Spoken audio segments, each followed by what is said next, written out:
Okay, we are live. Hello everybody, this is Kevin, and welcome back to another episode of Ranting and Raving with Kevin Live, Episode 3. So, as usual, I have quite a number of things to discuss. I'll wait for some people to get in the chat. We'll discuss whatever's on your mind. Once again, once people get here, please let me know how the audio sounds, because I do have the background music playing. And I added some new songs to the playlist, so hopefully there's more variety. I had to get rid of some of the copyrighted songs because there's a few with lyrics, but, you know, I think it's good to have some background noise. I finished East Origin, which I'll have a review of that probably in the next month because I still have some other videos pre-recorded, such as next week, East the Oath in Felghana. Then I have the 4 Final Fantasy games, Final Fantasy 3, 4, 5, 6. And then we'll talk about East Origin. And I did start playing East 7. I was wondering, you know, what to do next. But East Origin was great, man. Like, that's a game that gets better the more you play it. And after finishing it, I'm like, man, this game's incredible. I gotta keep going. So I started East 7. That's on the PC, but was originally a PSP game. And I should probably look into, like, when it was, I think it was like 2009 or 2010. Because it's very similar to how Nayuta plays. Except there's party members there. So I'll keep going with that, but maybe I should probably mix it up after I finish East 7, because, I don't know. I get into, like, this mindset where I like to play the same type of game over and over again. But, welcome, guys. What's up, Justin? What's up, V Scorpio? How's it going? Again, how's the audio, guys? The background music, is it loud enough? Is it too loud? Is it too quiet? Please let me know. The main topic for today's video is about Square Enix, because they released some more information about how their stocks aren't doing too well. And honestly, that company is a disaster. It's a complete disaster. And they have no one to blame but themselves because, you know, as an example, we'll go into the article in a little bit, but Final Fantasy 16 sold 3 million copies, and that was in the first week, and then nothing since then. I don't even know the budget of that game, but Octopath Traveler 2 also sold 3 million. Now, just look at the graphics and the development that went into both games. They obviously made more money selling the 3 million with Octopath Traveler 2 than they did Final Fantasy 16, and they're like, oh, what are we doing to lose all this money? Well, make more games like Octopath Traveler 2 that we actually care about. And I don't know exactly the sales figures of Star Ocean, the second story are, but I would imagine the same thing. Like, that game probably didn't cost much to make and sold quite well, and I don't know. They're just, it makes no sense. And then with 7 Rebirth, which again is a game I bought. I still have wrapped in plastic, but I don't even know when I'm going to start playing it, because it's like, I don't want to play a 100-hour game right now, you know? So, how do we factor in with that? But anyway. Oh, and Forspoken. What's up, Komanga? Welcome. How are you today? Forspoken. Yeah, we'll also talk about Assassin's Creed, which Synthetic Man did a great video on that. And, you know, everyone's screaming woke, woke, woke. The game is woke, okay? But it's not even... Let's just disregard the fact that we have the black... We was samurais and shit. Disregard that fact. It's woke because it's fucking Ubisoft. And you know, Assassin's Creed sucked for how long? I mean, you guys honestly expect the game to be any good? And he made a great point in this video where it's like, if you don't understand that things aren't woke, like... I'm not the person to explain it to you. Like, if you haven't figured it out by now, then there's no helping you. You just gotta figure it out. If not, you're helpless. So, yeah, the new Assassin's Creed game. Number one, I mean, what was the game, $130? I mean, what the fuck, man? This is why I can't even stand new games anymore. Like, I have so many games to tide me over just sitting there. Like East Origin. That game released back in 2006. I just played it for the first time, just finished it, you know, earlier this week. The game's amazing. Like, I'd rather keep playing games like that. E7, you know, my biggest problem with that game is getting the damn thing to work on PC. I still don't even, like, I know what frames per second is, 30 and 60 frames per second, But if you were to show me two videos, something in 30 FPS and something in 60 FPS, I couldn't even tell you the difference. And I was having so many problems getting the thing to work on my PC, and it turns out E7 works better in 30 FPS. But again, I don't even know the difference between 30 FPS and 60 FPS. And to people who say, like, oh, PC gaming fucking sucks. I'm just doing it as a means to an end because I don't have a PSP, and the only way I can play E7 is on PC.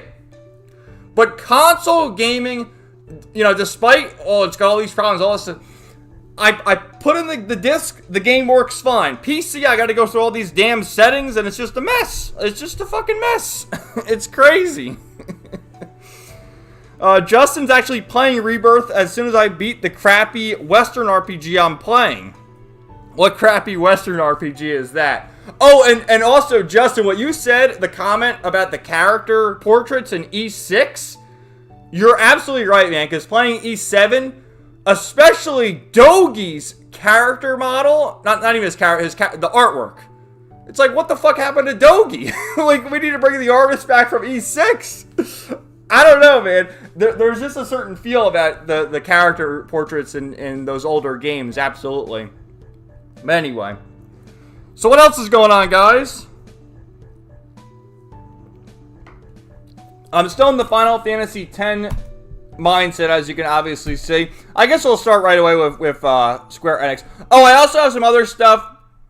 We'll joke a little bit about Sleepy Joe, because Trump, he had a rally last week, and there's a guy that they interviewed. He's like, "Oh, he's a sleepy fuck. He's a fucking retard," in like that accent.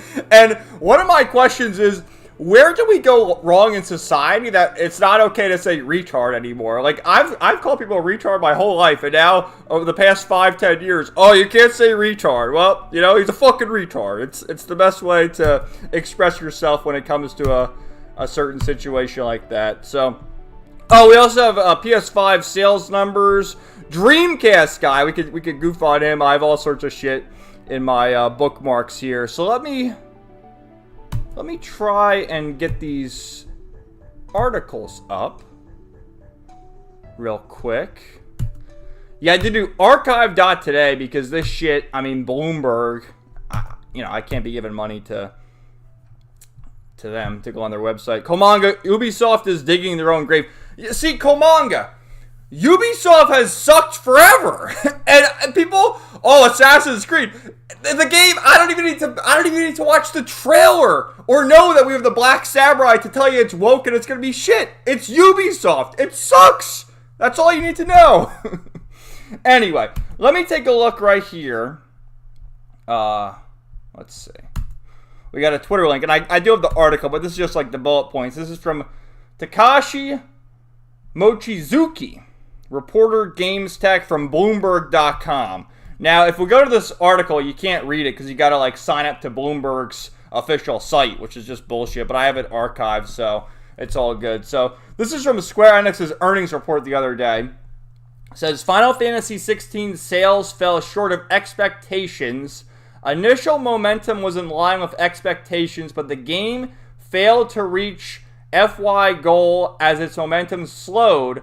No update from a sales number last announced at 3 million. You know, what is up with that?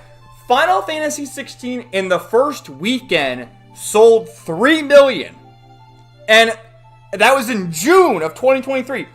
11 months later, we have no update that hasn't sold more than 3 million? It's just bizarre. Like, you would think they would sell at least another million or 2 million. I just don't get that. Like, that makes no sense to me. And so you're telling me the people who bought Final Fantasy 16 bought the 3 million the first weekend, and a year later, nothing since? Like, dude, Final Fantasy 7 Remake, and it's the same thing, and this is in 2020 when that game released, sold, I think, 3 million, and since then, granted, it has launched on PC since then, but it sold like 9 million, and that's 4 years later, but it's just crazy, man. 3 million. Okay. Final Fantasy VII Rebirth sales fell short of expectations. Initial momentum didn't reach an internal target. No sales number to share? Like, what? No sales number. So we have no idea. This means the game sold like shit. And, you know, people will say, oh, it sold 3 million. Okay, that's great for, you know, Yakuza, Grand Blue Fantasy, Octopath Traveler, Persona 3 Reload.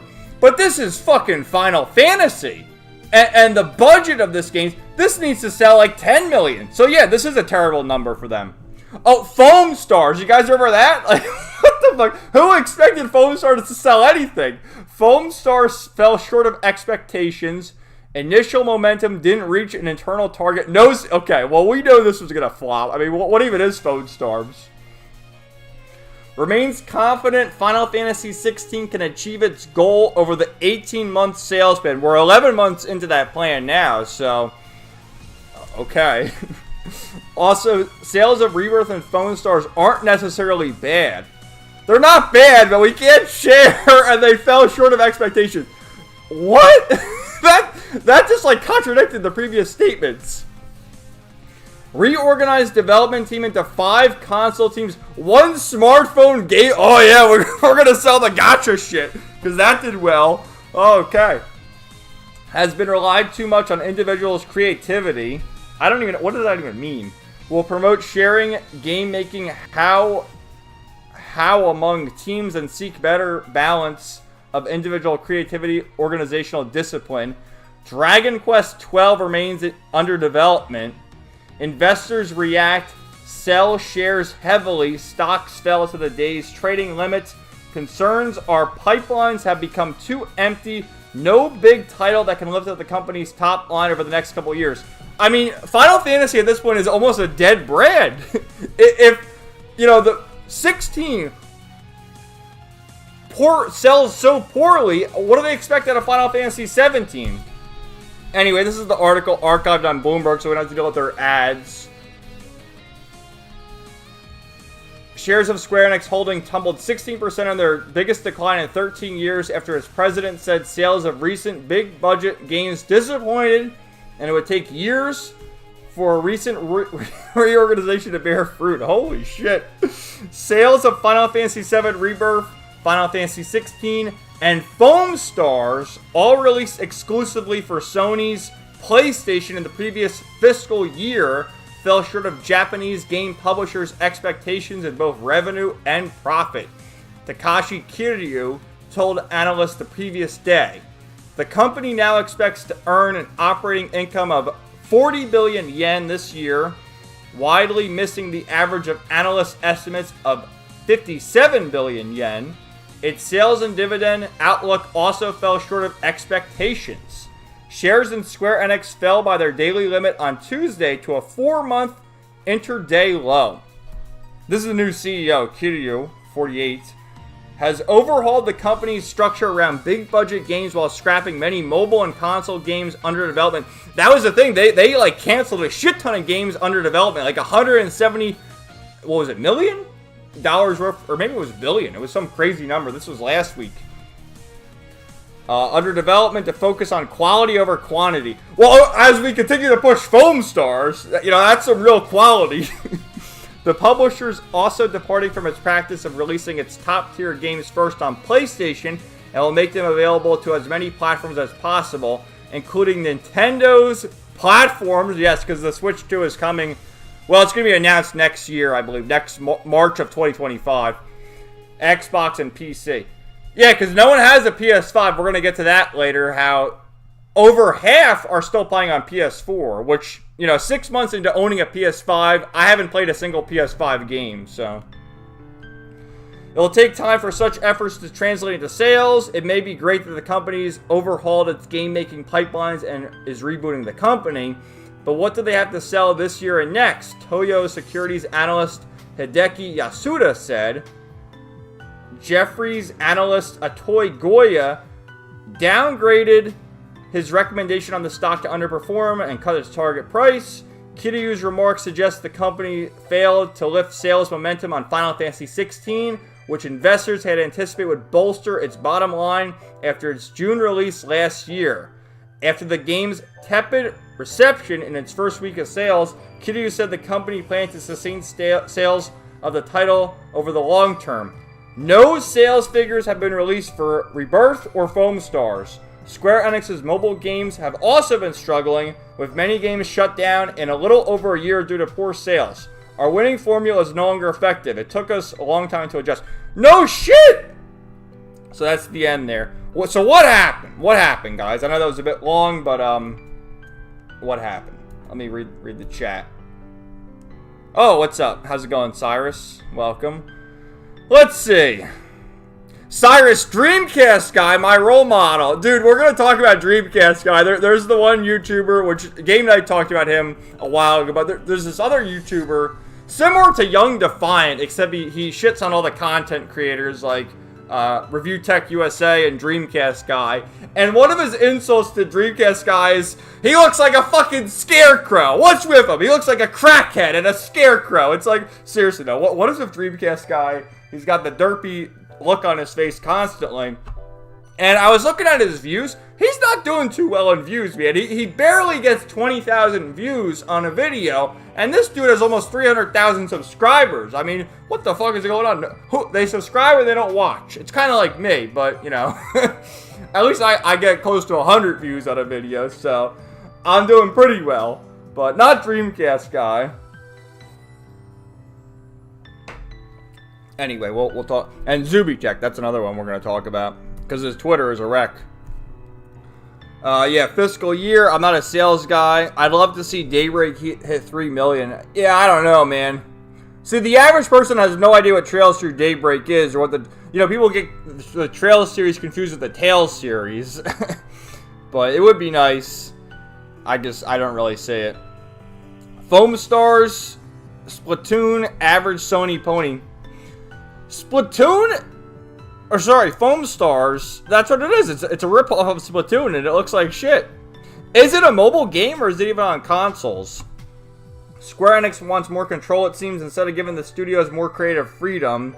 Rest in peace, Harvestella 2. Yeah, that's not happening. No Harvestella 2. Apparently that game was a sleeper hit, but Square Enix failed to market the game correctly, more like at all. Yeah, that was that was 2 years ago. That was 2022. In the span of like a month, they released that game, Harvestella, Dragon Quest Treasures, Star Ocean 6, Diofield Chronicle, Valkyrie Elysium.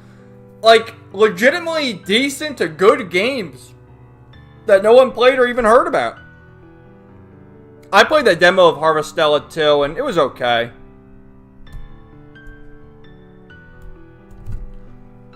One of those canceled projects better not have been The World Ends With You 3. That's all I'm saying.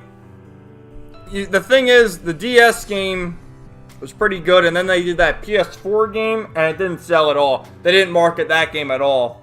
So I doubt we're going to get a third one. Justin, go woke, go broke. It seems that way, but, you know... Some people were talking about this is just the end of Final Fantasy 13 and 15 leaving bad taste in people's mouths, so why bother? But in the 4 years that Rebirth has released, it managed to sell 9 million copies. And I think Final Fantasy 15 has sold like 10, 11, or 12 million copies, somewhere around there. At least 10. I think anywhere between 10 and 12 million.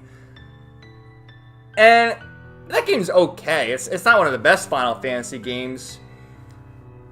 I think it does come down to Final Fantasy 16 being a PS5 exclusive and people not buying the PS5, which I guess we can segue into that as our next article, because over half of Sony's player base is still playing their PS4s.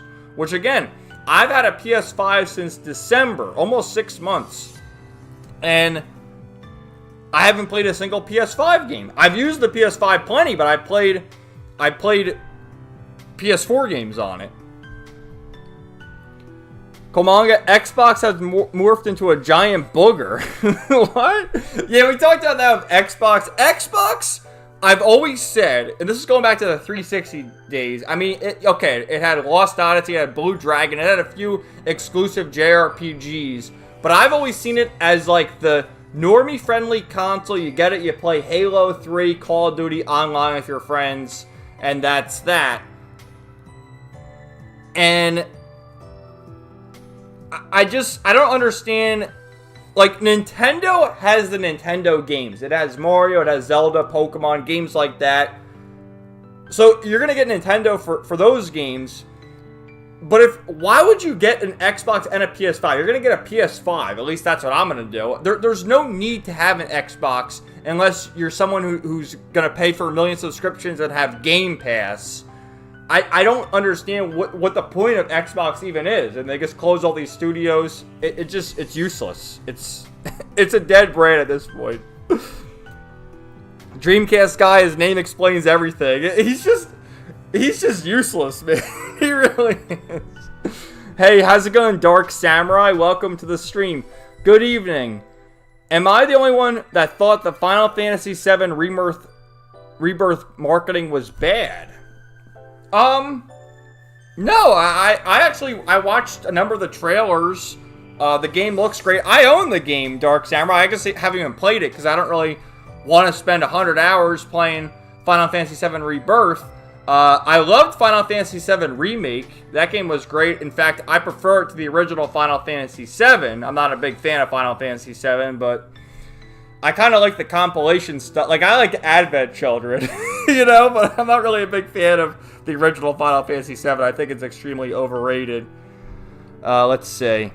I mean, why did they show Ubisoft Towers and Capture Chocobo minigame when showing the gameplay?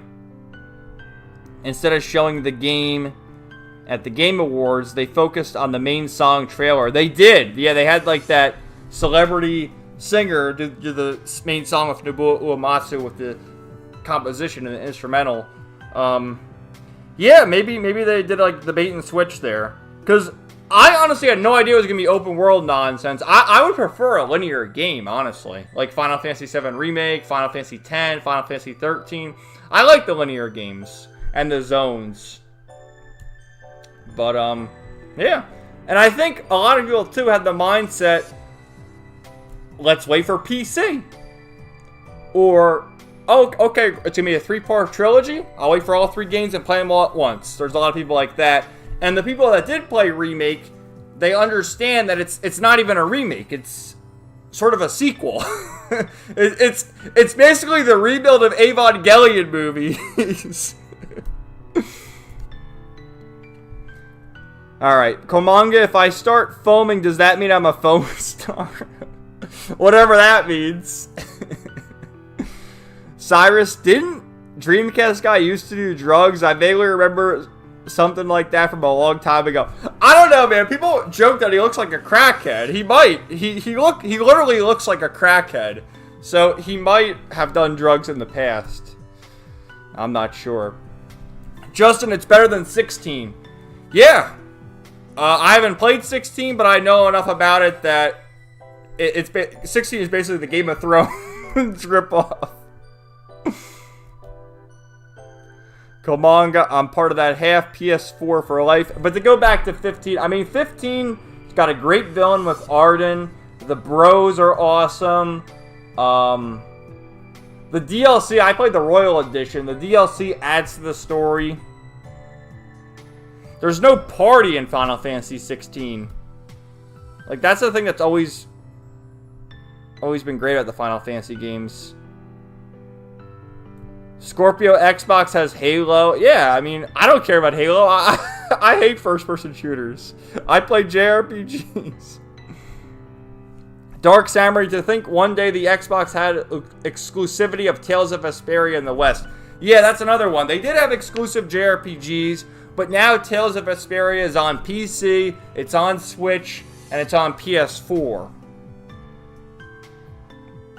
Final Fantasy VII Rebirth was a really fun game, but I was not a fan of the story, especially the ending. I was not a fan of the Ava rebuild either. Yup, I mean, that's the Final Fantasy VII Remake, Rebirth, and whatever the third game's going to be, the whole reimagining. Komanga, open world. You misspelled open world. Did you do that on purpose? Justin, they should rip off Dune for the next one. Scorpio, man, I missed the passive out of the woke stuff. I mean, yeah, they try to sneak woke stuff in everything, it seems. It's all hiding. Dark Samurai, Final Fantasy 16 was disappointing. That's what I heard. And Justin played it, and I guess you played it too, since you're saying that. I haven't played it, but I've heard many, many things about it, and it does sound disappointing to me. Anyway, let's take a look at our next article here. Let's see. This is from... We're going to deal with some Twitter links, because honestly, despite what people think of Twitter, there is a lot of good information there, you know, depending on your sources. We're going to look at this guy from GameFile, previously with, oh god, Axios, MTV, and Kotaku. So take that what you will, but there's some stuff there. So let's see, from Steven Totillo. Earlier this week, Sony made headlines for the PS5 reaching 59 million units sold. Good number. I think the Switch, well, the number one selling console of all time is still the PS2, which is like 120 something million. And the Switch is right behind. The Switch may pass the PS2. Sony says PS5 is in the second half of its life cycle, which that to me is strange too, because most consoles have like a 10 to 15 year life cycle. And the PS5 has been out for what, 3 years? So it's not even going to be a 10-year... They're going to have the PS6? Like, what is going on there? Can anyone explain that to me? And I mean, the PS2, that went on... When did that launch? In 2000 or 2001? I think it was 2000. But prior to that, they were still releasing games on the PS1 in like 2000, 2001, and maybe even 2002. And I know for a fact the PS2, they were releasing games on there 2007, 2008, 2009. They were releasing games on there forever. Because like Final Fantasy 12, Persona 4, those games kept getting released late into the life cycle. So, how is the PS5 already in the second half of its life cycle? And what can you even improve upon in the PS6? First of all, honestly, as an owner of the PS5, there's no point. Like, I kind of regret buying it, but at the end of the day, I've sort of grown to like it. I haven't played a single PS5 game. What are they going to do with the PS6 to make it any better? Like, what can they even improve upon? Graphics? I mean, I play anime games, you know? I don't care about graphics. I don't really get it. Sony also said PlayStation has 118 monthly active users, half still on the PS4, because there's no reason to have a PS5. There's no reason. If I wasn't a dummy, I wouldn't even bought a PS5. I would have still played the PS4. Get that? Half of PS players aren't on current gen. Quote from Sony President Hiroki Totoki from Tuesday, Sony translator.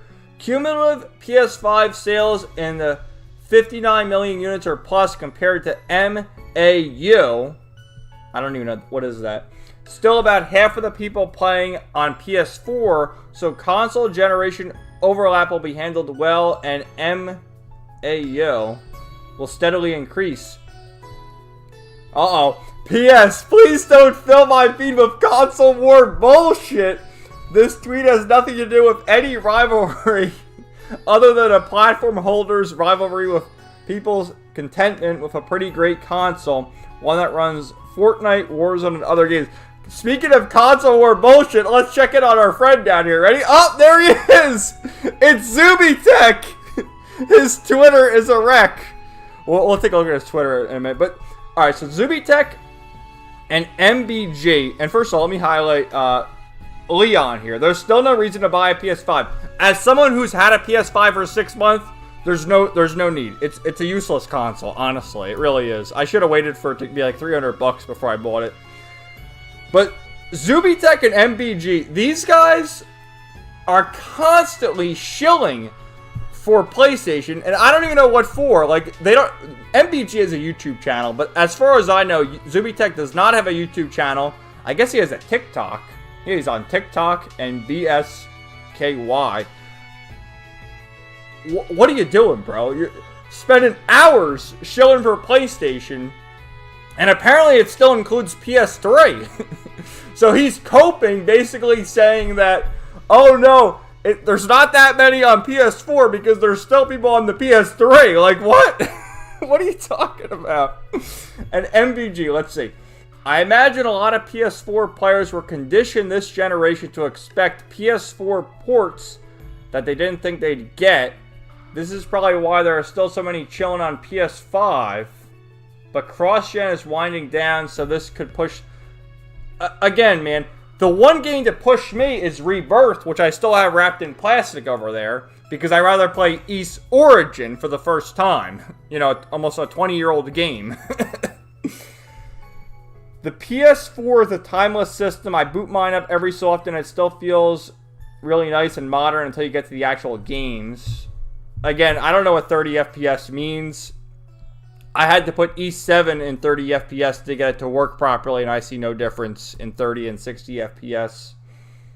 Oh, GTA 6 will change that. I don't think so. Are you guys even excited for that? Yeah, here's more cope. Okay, PS3, there's 1 million or 2 million on there. Okay. I just don't get it. Let's take a look at Zubitech. Well, actually, let me look at your comments first, then we'll go goof on Zubitech's Twitter, because I have something else to look at. Let me, pop our boy Jecht up there. Dark Samurai, don't give them any more ideas. Oh, I agree, Justin. I genuinely think they should make a Final Fantasy game with space opera story. I agree, man. Why not? This is actually a song from East Origin playing. Great soundtrack. Dark Samurai, whoa, I just found out Lady Pelvic is playing the Trails games. Always good to see new people play the Trails games. Absolutely. It is interesting to see, though, every now and then, like, someone new will pop up on the feeds playing the Trails games. And it's always nice to see when people do start with the Sky games, because it's like, you know, that's always the question. What do? Do you start with Cold Steel, then go back, or what's going on there? No. You start with Trails in the Sky, play them in release order. That's the only way. That's the only way, and I'm sticking to it.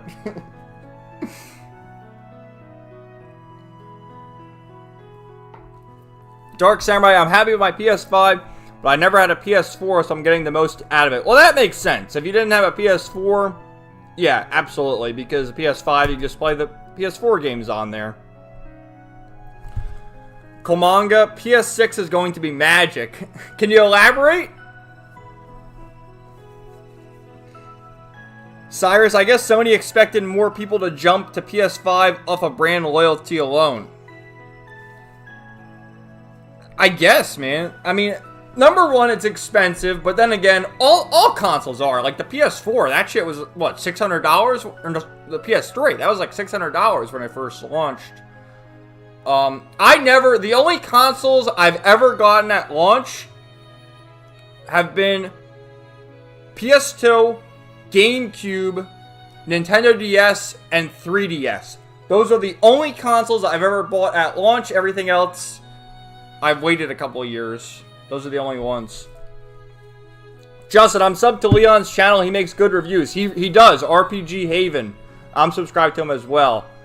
He's actually gone through the Final Fantasy games for the first time, which is surprising because he sounds like he's older, like in his 30s. Not that that's old, but like I'm getting close to my 30s now. But anyway, I just find it weird that someone in that age range is just now playing the Final Fantasy games for the first time. But yeah, he's done some great reviews. He actually just posted a video for the first time in a few months with one of the Fire Emblem games, but he was also going through the East games. So that's cool.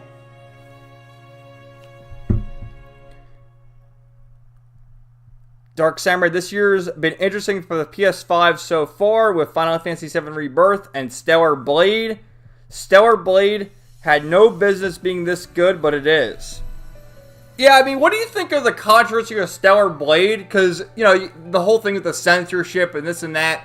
I, at this point, honestly believe that was a marketing ploy to get more people to talk about it. I really do. And I don't think there should be any censorship whatsoever. I ranted about this, I think in the last live stream, about the fact that the game is rated M for mature. There should be titties galore, whatever you want. It's rated M for mature. No child should play the game. So what are they censoring stuff for? And they did the whole campaign like, oh, censorship free in all regions, all countries. And then they end up like censoring a couple of the outfits. Which is just goofy, man. And I almost feel like they did that as a ploy to get people on board. And even the people like myself who haven't played the game yet, we're still talking about it. You know? We're still talking about it. Komanga, GTA 6 won't be as good as 5. No. It won't be as good as 5, Vice City, San Andreas, any of them. No, no, no. Now, Komanga, are you a fan of GTA? Because can I interest you in playing the Yakuza games, which is basically Grand Theft Auto in Japan, but better. Dark Samurai Lady Pelvic posted her Sky the Third review. Did you watch it? Because obviously I haven't watched it yet, and it's interesting to hear what people think of Sky the Third. I'm assuming you're a Sky the Third fan since you have a Kevin profile picture. But yeah, Sky the Third is one of my favorites. I would, you know, my favorite, honestly, is Trails of Cold Steel 4.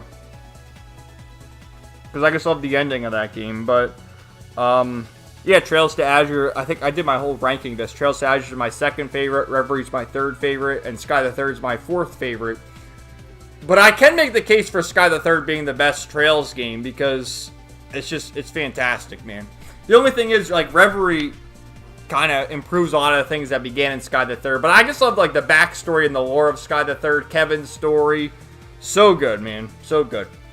Definitely the most underrated Trails game. Justin, I'm in my 30s. No, but what I meant by that is Leon, he was playing through the Final Fantasy games for the first time. And he sounds like he's in his 30s. And it's like, how are you in your 30s and you're just now playing the Final Fantasy games?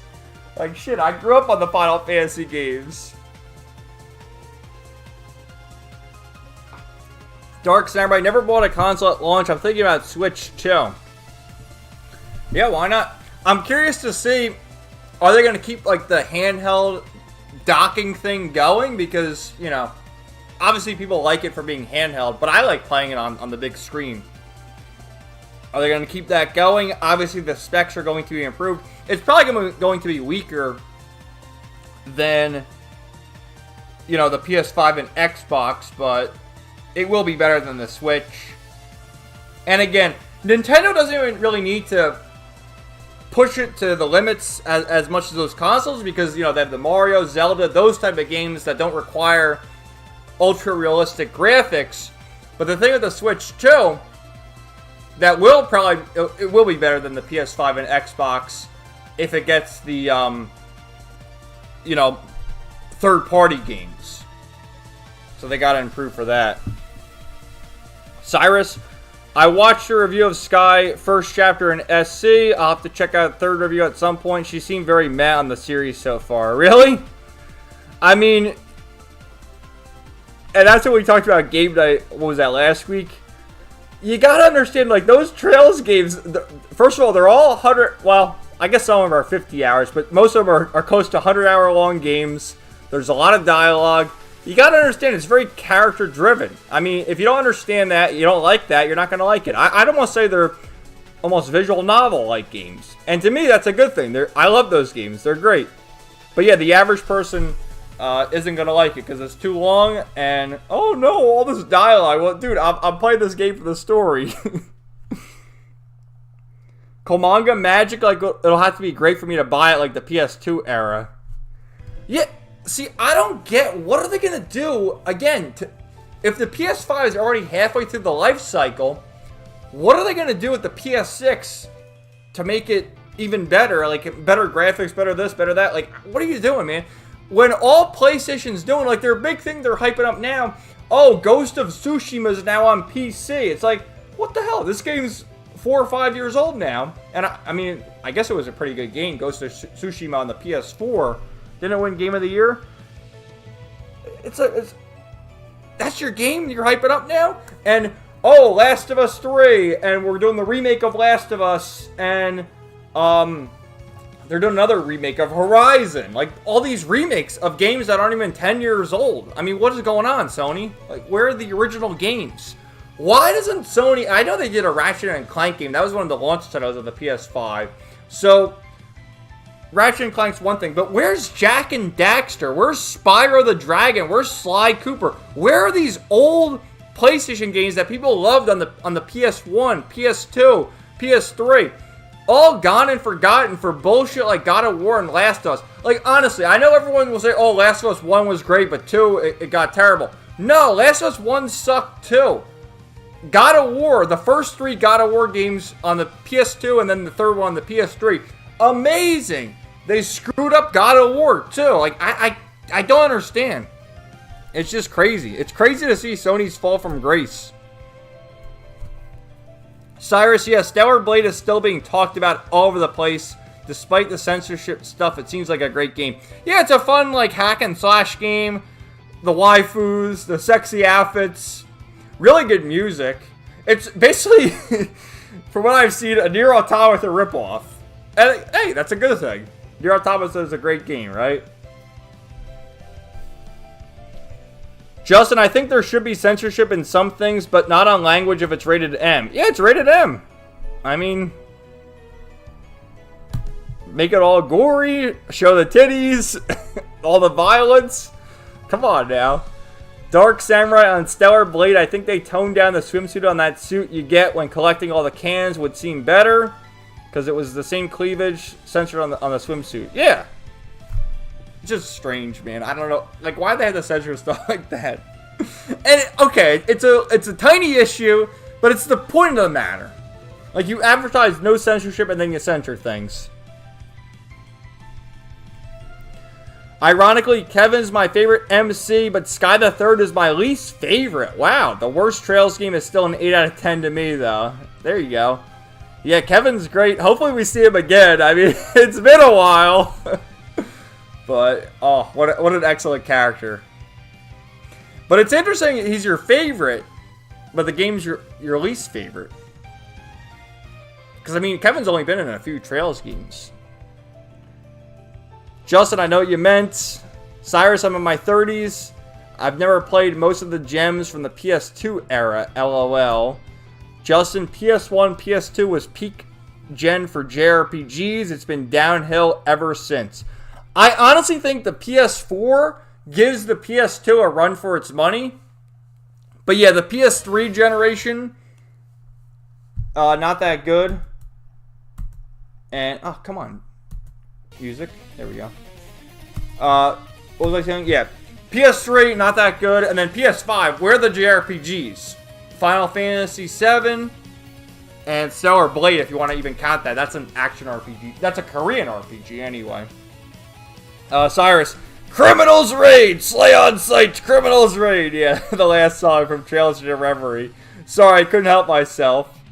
Dark Samurai, I practically skipped the PS2 era because it's a hard time in my life. I played no games back then. Cyrus, can't wait for PS6 to launch of Last of Us 2 remake. They did the remake of Last of Us 1. It's crazy. It's crazy.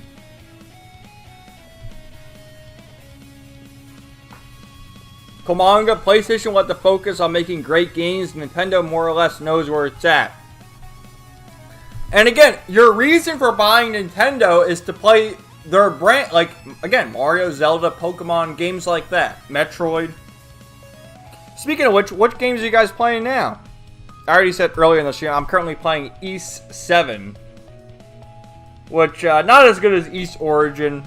So far, East Origin's the best East game I've played. That game is great. This song is from East Origin, by the way. So good. Justin, I got spoiled on Nier Automata's twist because of Stellar Blade. Cyrus, I grew up with Nintendo, mainly handhelds, and was fairly limited in what I could play. Didn't get into JRPGs till middle high school. Dark Samurai, the story of Stellar Blade is worse than Nier, but the gameplay is actually better. Interesting. And what's interesting about that, too, is from Shift Up, who's done the gacha game, Nikkei, And this is their first console game.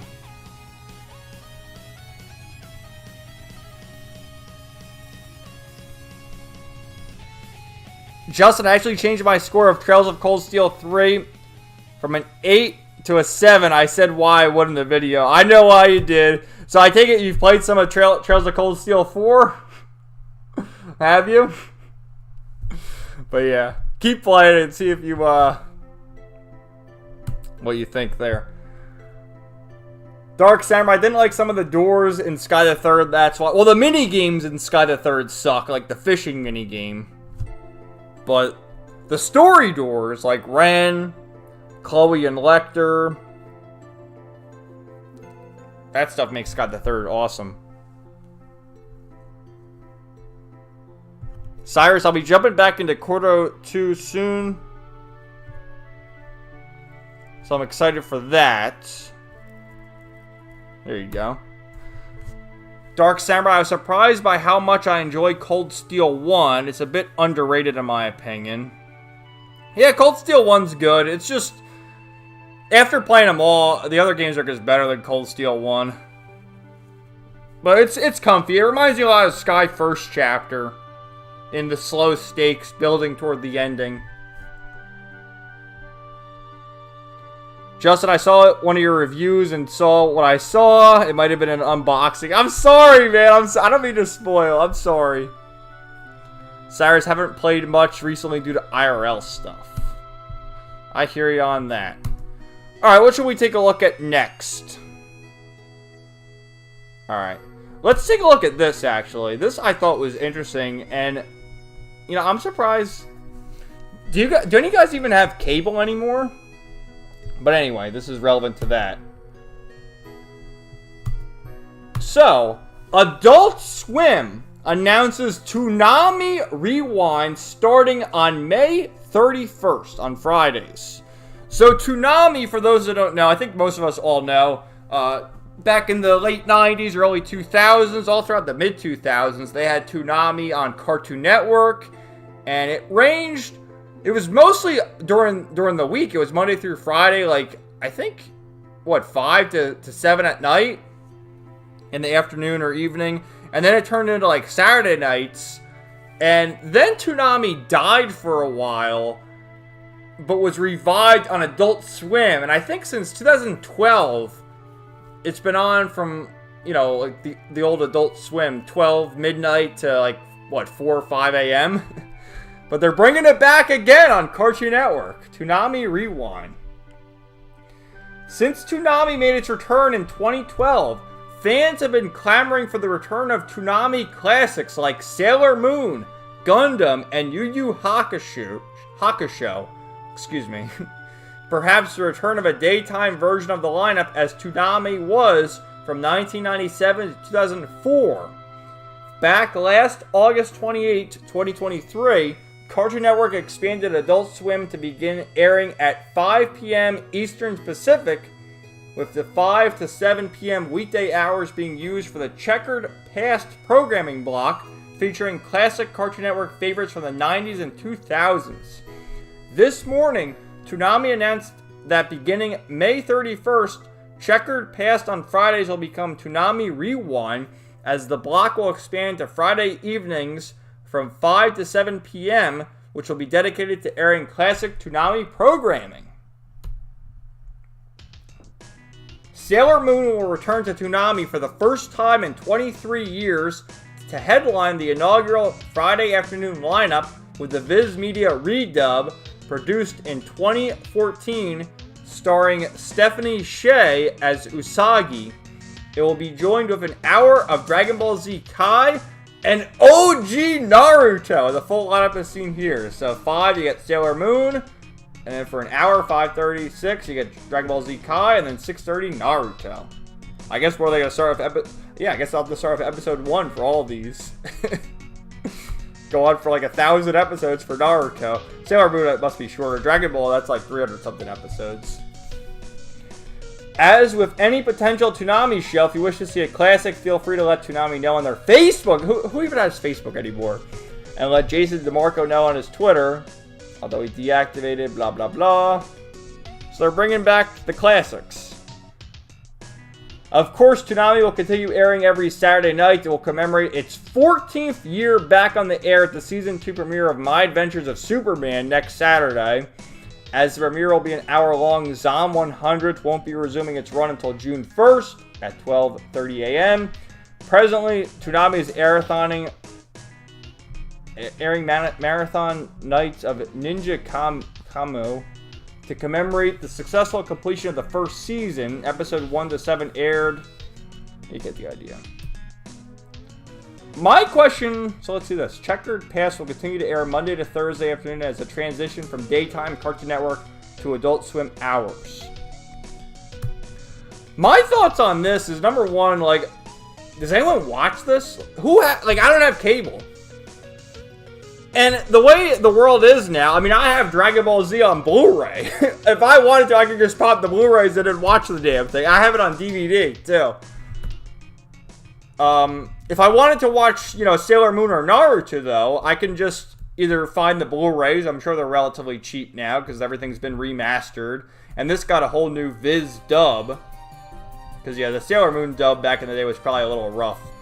Dragon Ball Z Kai, that's the original, that's like the Funimation, and then Naruto, the dub in that's pretty good too, right?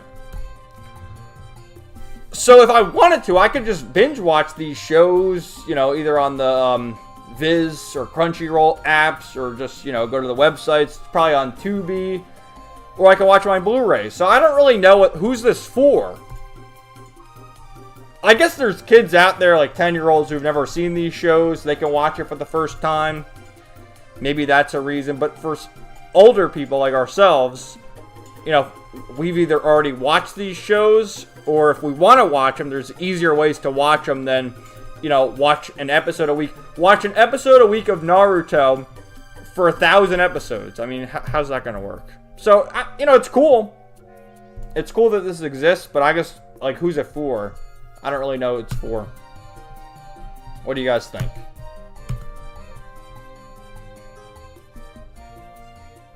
Alright, let's see what you guys say. Kevin out here spoiling? I'm not trying to spoil, Sire. Were you spoiling last week?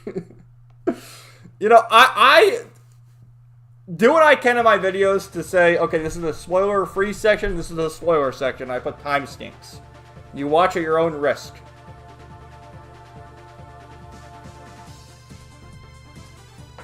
Dark Samurai, Cold Steel 1 might be my third or fourth favorite up to this point. Oh, that's cool. Yeah, it's always interesting to see people's reactions and their favorite Trails games, because everyone has different favorites. Some people like the slower games, some like the more action-focused, like the slow burns, or more non-stop action. So, yeah, it's cool. Justin, Tubi is all I need. Yeah, man. Cyrus, I need to cancel our cable. The bill just keeps going up. We hardly ever use it. It's crazy, man. All you need is internet, and home phones. I'm sure none of you guys have home phones. You all just have cell phone plans or whatever. Back in the day, I remember there was the plan where you had the internet, cable, and phone. It was like $100 a month or something. And shit, now it's got to be what, $300, $400 a month? Screw that. It's ridiculous. And we talked about that last time about streaming services. If you get all the streaming services, everything equals the price of paying for cable. Komanga just got rid of cable a few months back. Cyrus, it's $200 a month. Insane. Crazy.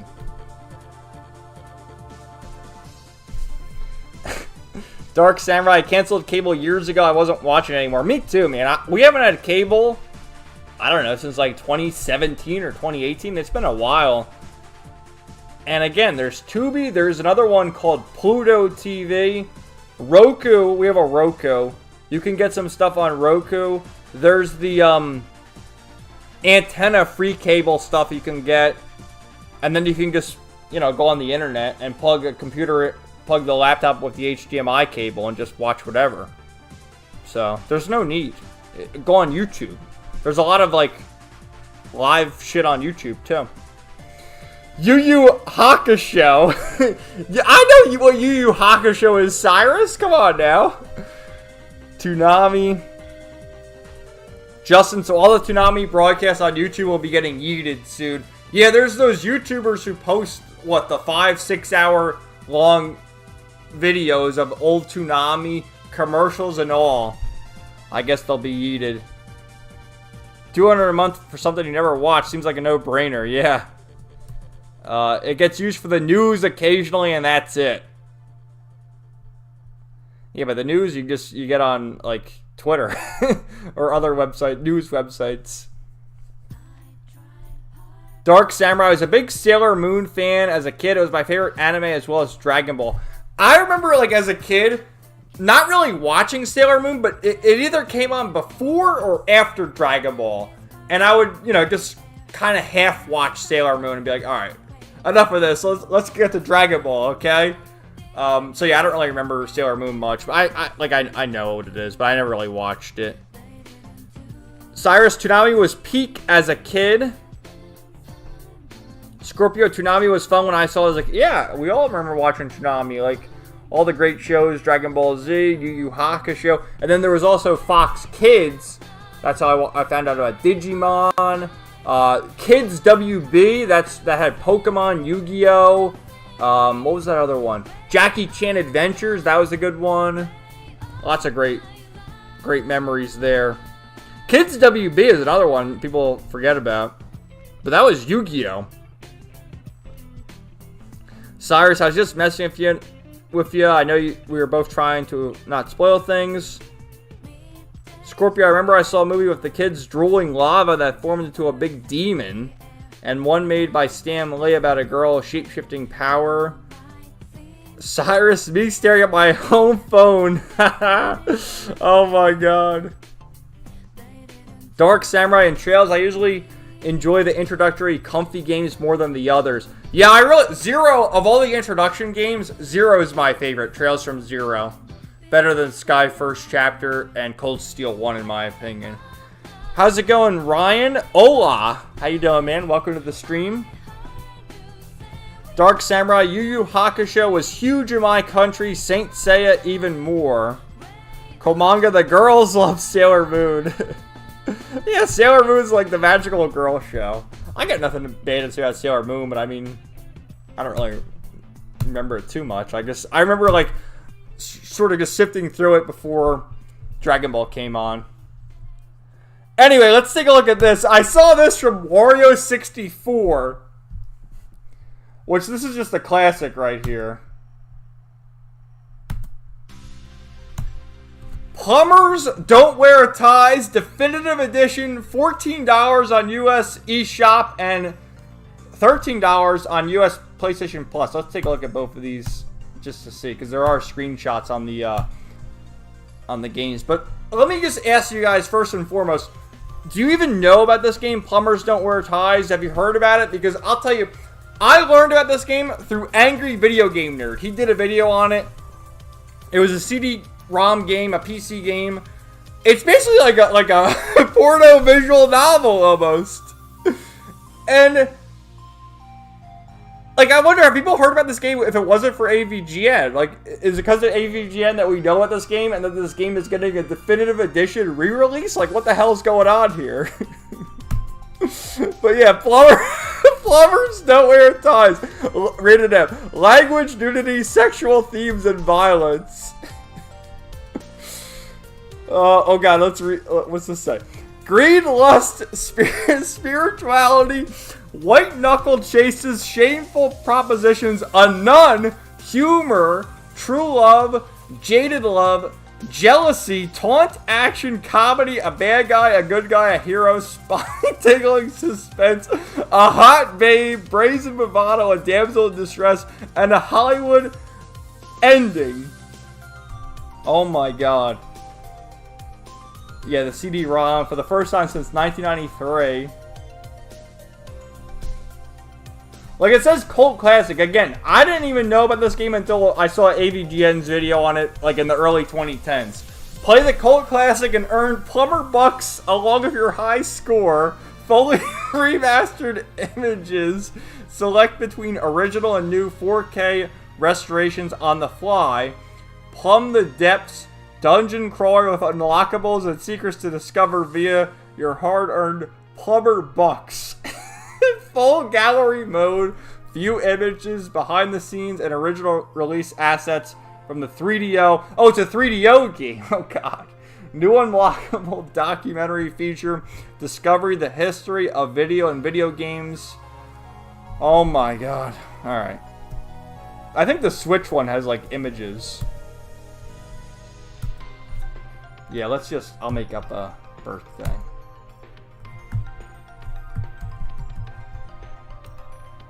I don't know why I chose that, but I'm not putting my real birthday there. Alright, let's see. Oh, there's a sale! You better get it quick, guys. This chick is actually, she's literally, this is a porn star, okay? I'm not even joking. Just a bizarre game. Yeah. From Limited Run Games, is that how it's from? Anyway. Let's see what you guys have to say about that one.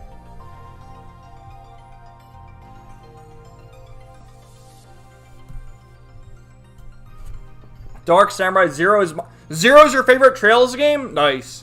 Yeah, I love Zero. I assume, yeah, you watch my ranking of the Trails games, right? Zero is right in the middle. It's my favorite of all the intro games, but I prefer Azure's better in my opinion. Ryan, oh yeah, Lady Pelvic completed the Sky Saga. Can't wait for the Reverie Crossbell duology.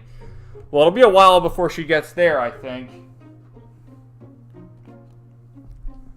Dark Samurai, this game is so meme. Justin, of course you've heard of it. Cyrus, I never seen this before. LMAO. Really? Not even through AVGN? Let me look up. We gotta talk about AVGN, because his most recent video about the horse, it's like, it wasn't even funny. I watched it. It was terrible. It was not funny. Honestly, the funniest skit in that video was him, because it was a mobile phone game, going to, the battery was dying, trying to plug it in. That was the funniest part. Everything else was like, it was cringe. It was so cringe.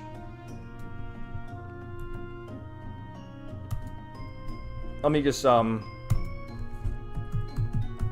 the video real quick from AVGN. Yeah. 13, holy shit, dude. I remember watching this video when it first went up. Plumbers Don't Wear Ties from 13 years ago. God, we could compare and contrast the thumbnails, how far AVGN has fallen.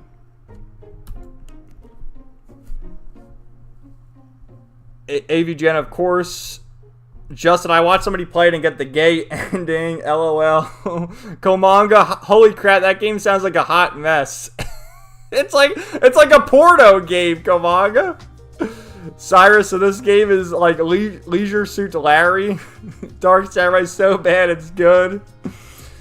Cyrus, Kevin needs to live stream this. Oh, maybe. Maybe.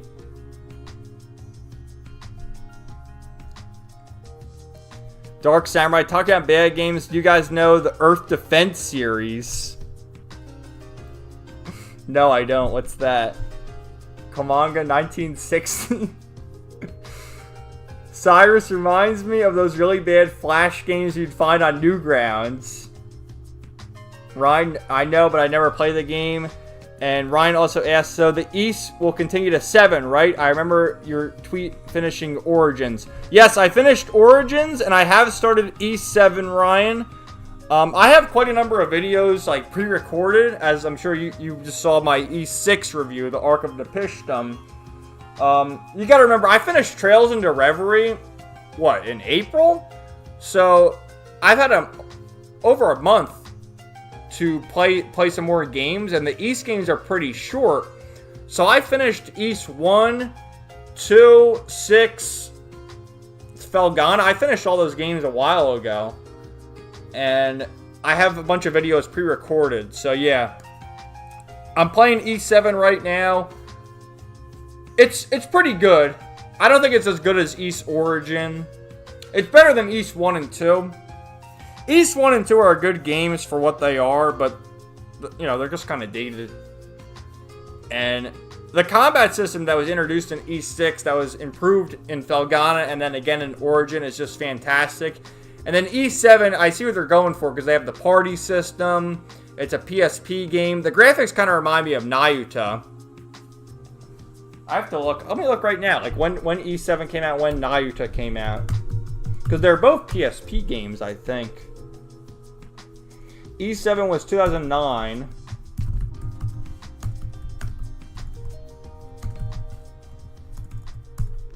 And Nayuta... Oh, it says 2021. No, that's not right. 2012. So E7 came out like 3 years before Nayuta? Yeah, you'll have to wait until I finish the game. But so far, yeah, I'm liking E7. Pretty good. I think I need to take a break, though, after I finish E7 and play something else.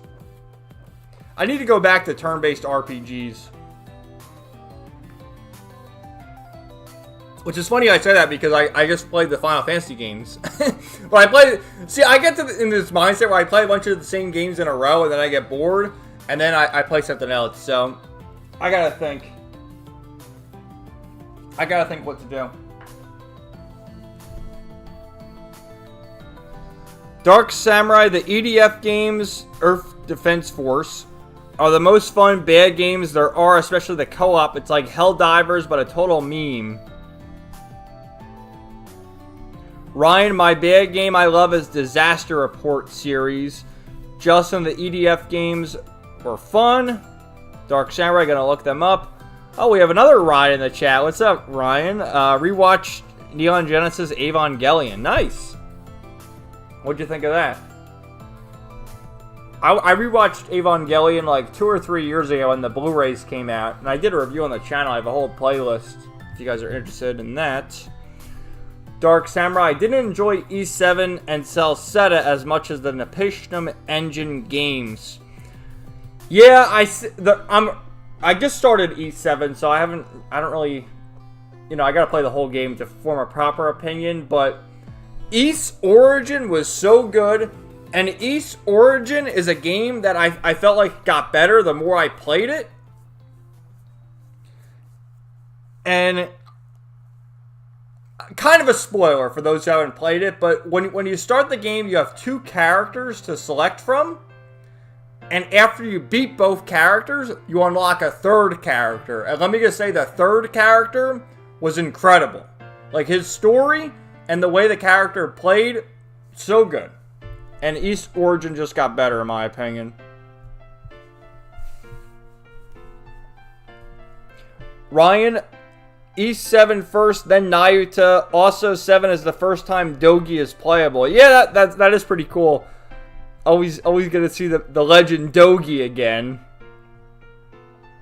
And he's the wall crusher, alright. Justin, I missed the part in your comment when you said they were fun.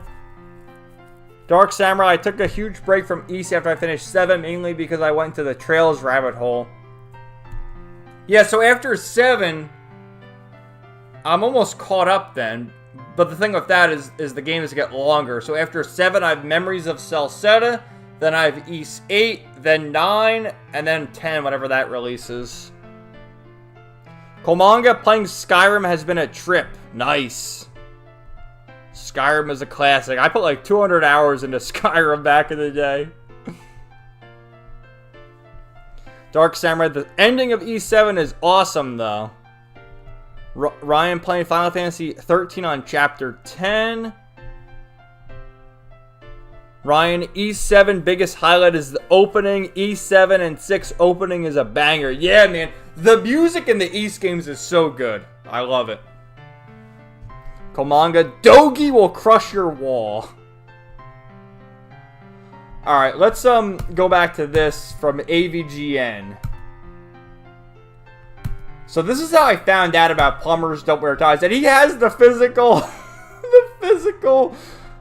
copy of it. From the 3DO. From 13... This is insane, man. I remember when this video was posted. Holy shit. Crazy.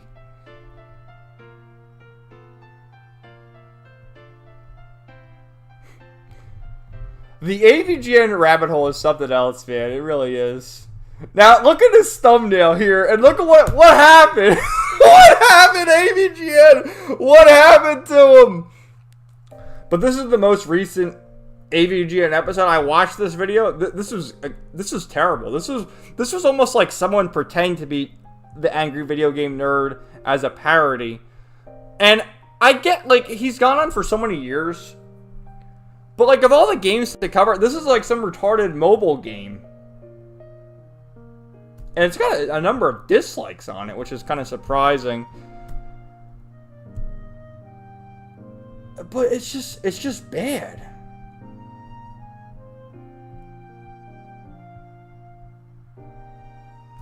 Yeah, even the comments, the nerd has lost his mind. Like, the funniest part of this video was, because it's a mobile game, the phone was dying and he needed the charger. And there was a funny skit of him finding the charger. But otherwise, it's like, what happened, man? What happened to him? Speaking of which, what is your guys' favorite AVGN video? Like, one of my favorites, probably Rob the Robot's up there. Mario 3 with Super Mecha Death Christ 3000. That's a good one. The CDI Zelda games is good.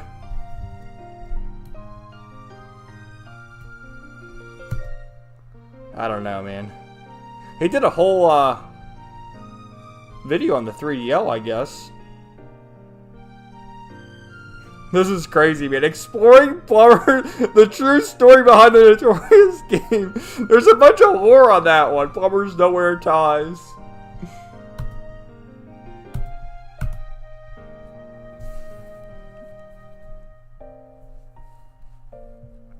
Ryan says East 8 is the longest East game, so it's kind of irregular in the East games. East 9 is back to regular schedule, 30 to 40 hour-ish playtime. Well, I don't even know what the regular playtime is, Ryan, because, like, East 1 is a, I don't know, 6-hour game. East 2 is like an 8 to 10 hour game. Oath and Felghana, or 6 rather, skipped one, is like 10, 12 hours. Oath is 10, 12 hours. And then East Origin, playing all the characters, that's like a 30-hour game. So the early East games are in the 10 to 15 hour range. Origin's a 30-hour game. How long is 8 then? Is that like a 100-hour long game? Justin, back when he had hair. Kamaga, dang. Dark Samurai, we're getting old. Justin, the movie happened. That's the thing when people talk about AVGN, which the movie was in 2012. Before the movie, the best videos you'll see on the internet. After the movie, all downhill. But the thing with AVGN is he still does good, like when it's just James Rolfe like talking stuff, he still does good videos. And when he talks about movies, he knows what he's talking about. Very informative. Monster Madness is entertaining. But yeah, the AVGN, I almost feel like he's run out of material. Like, how many times, this is a shitload of fuck! It pissed the shit out of me! Ass! Like, how long can you keep doing that until it gets old? You know?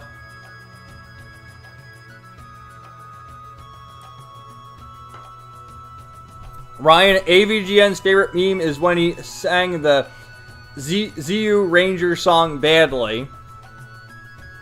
Justin, I remember watching Giant Bomb play this game over a decade ago. Dark Samurai, the AVGN videos I remember the most are the ones about Earthbound and the one about the Mandela Effect. Justin, Friday the 13th review. Kolmanga, blink twice if you're in danger. Scorpio, AVGN Seaman. Ryan, my favorite video, Superman 64. Oh yeah, he played that one too. That game fucking sucked too. You gotta just fly through the rings. Stupid ass game. Justin, 60 hours.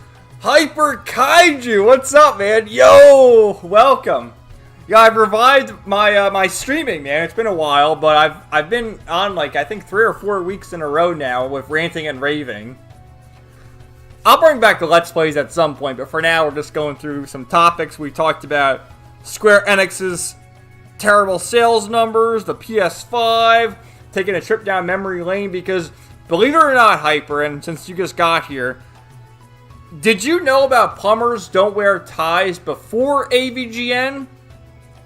Or did, like, you saw this video and you're like, what the hell is this game? Because we were just talking about Limited Run Games has re-released Plumbers Don't Wear Ties, and I'll just show you. I'll go back to the to the thumbnail. It's like, what happened to AVGN, man? Like, this is 13 years ago, 2011. This is a couple weeks ago. Like, what happened to AVGN? What happened to him? It's crazy. The poor guy. Ryan, 60 to 80 hour-ish for East 8 if you try to complete it with post-game. Dark Samurai Celceta is shorter than East 7. 25-30 hours versus 35-40 hours. Hyper, he plays the shitty games that suck ass. No, how's that thing go? He's gonna play the games that suck ass. He'd rather have a buffalo take a diarrhea dump in his ear. Like, what a great song, man. Oh my god, classic. Komanga, I remember playing that Superman game, and Hyper, I learned about it from AVGN. Yeah, that's how I learned about it too. It's just crazy. Alright, should we take a look at Zubitech's Twitter? I know I promised that earlier when we were looking at the PlayStation sales numbers. Because Zubitech is, you know, I learned about Zubitech through Game Night. Because he did a few videos on Zubitech just doing his little song, Zubitech. His Twitter is a wreck. And it really is. He's just this weird PlayStation fanboy who's going on and on and on about you know, shilling for PlayStation. But then I saw just recently with the whole Helldivers 2 situation, you know, people were upset about that because to play the PC game, you need to set up a PSN account. And if you're a PC gamer, why would you want to set up a PlayStation account? And even Asmongold did a video. It was part of his stream, which he like clips out and uploads, you know, 20-minute clips or whatever. He's talking about Zubitech, what a weirdo he is. It's like Zubitech is just strange. So let me show you this. Let me first, I'll mute this. And let me turn the audio up a little bit, just because this is a shorter clip that we want to hear. And this is OJ Player Essence, I believe. He does like Nintendo videos, and our buddy Game Night posted this. And he says, I love randomly popping into streams and hearing very accurate statements. So here's OJ Player Essence, I believe that's his YouTube name, doing a stream and talking to chat, and then this comes up. Ready? Oh shit, I have it muted. Hold on.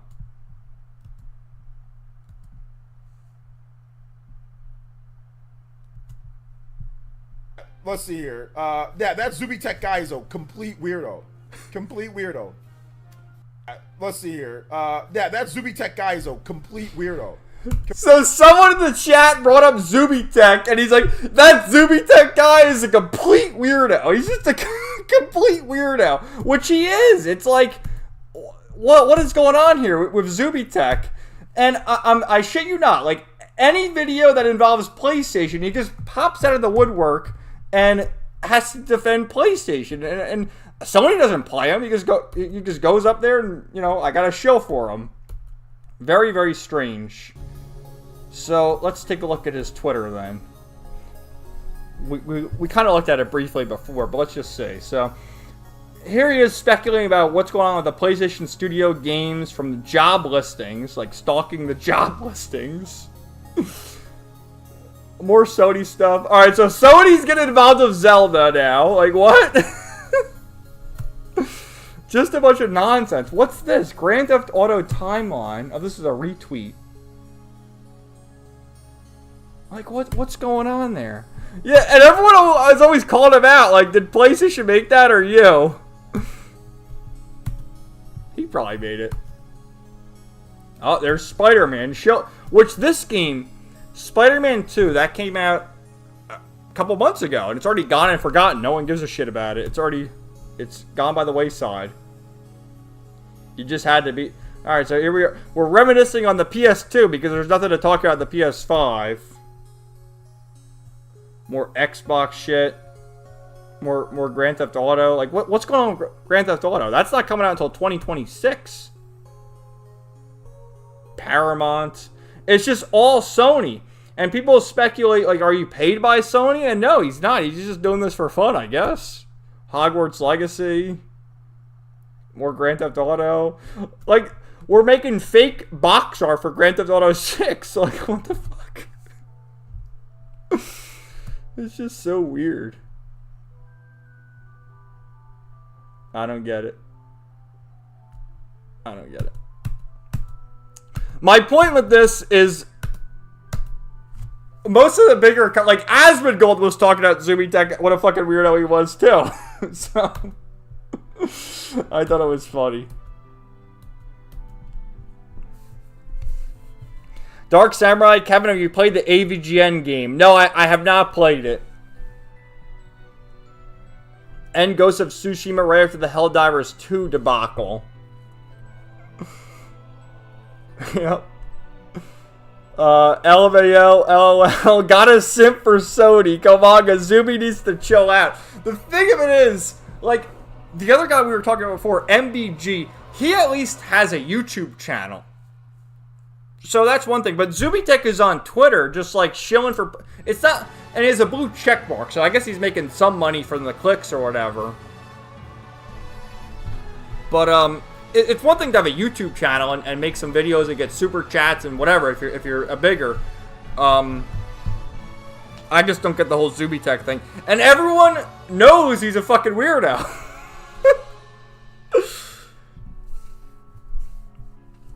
Ryan, is it weird we see PlayStation become Nintendo in the 80s, 90s? No, I don't think it's weird. I think it was bound to happen.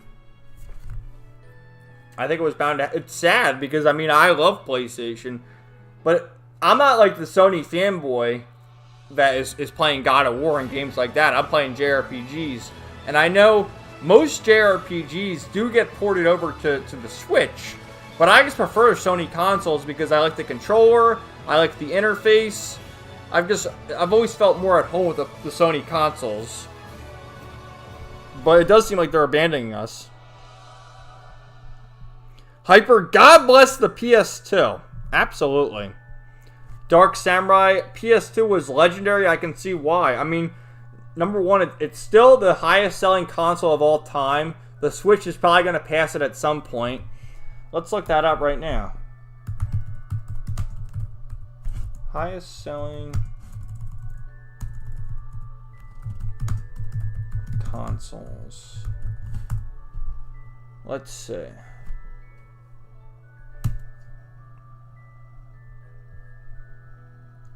Alright, it has a Wikipedia page. We'll check that out.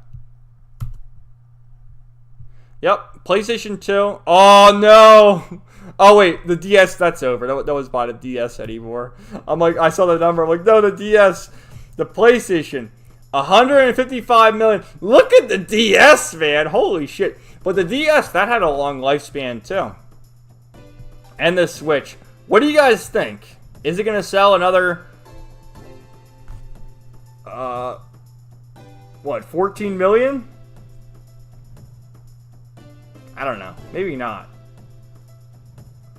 The PS2, it might be safe because the Switch, they're going to announce they've already confirmed, they're going to announce the Switch 2 March 2025. PS4, man.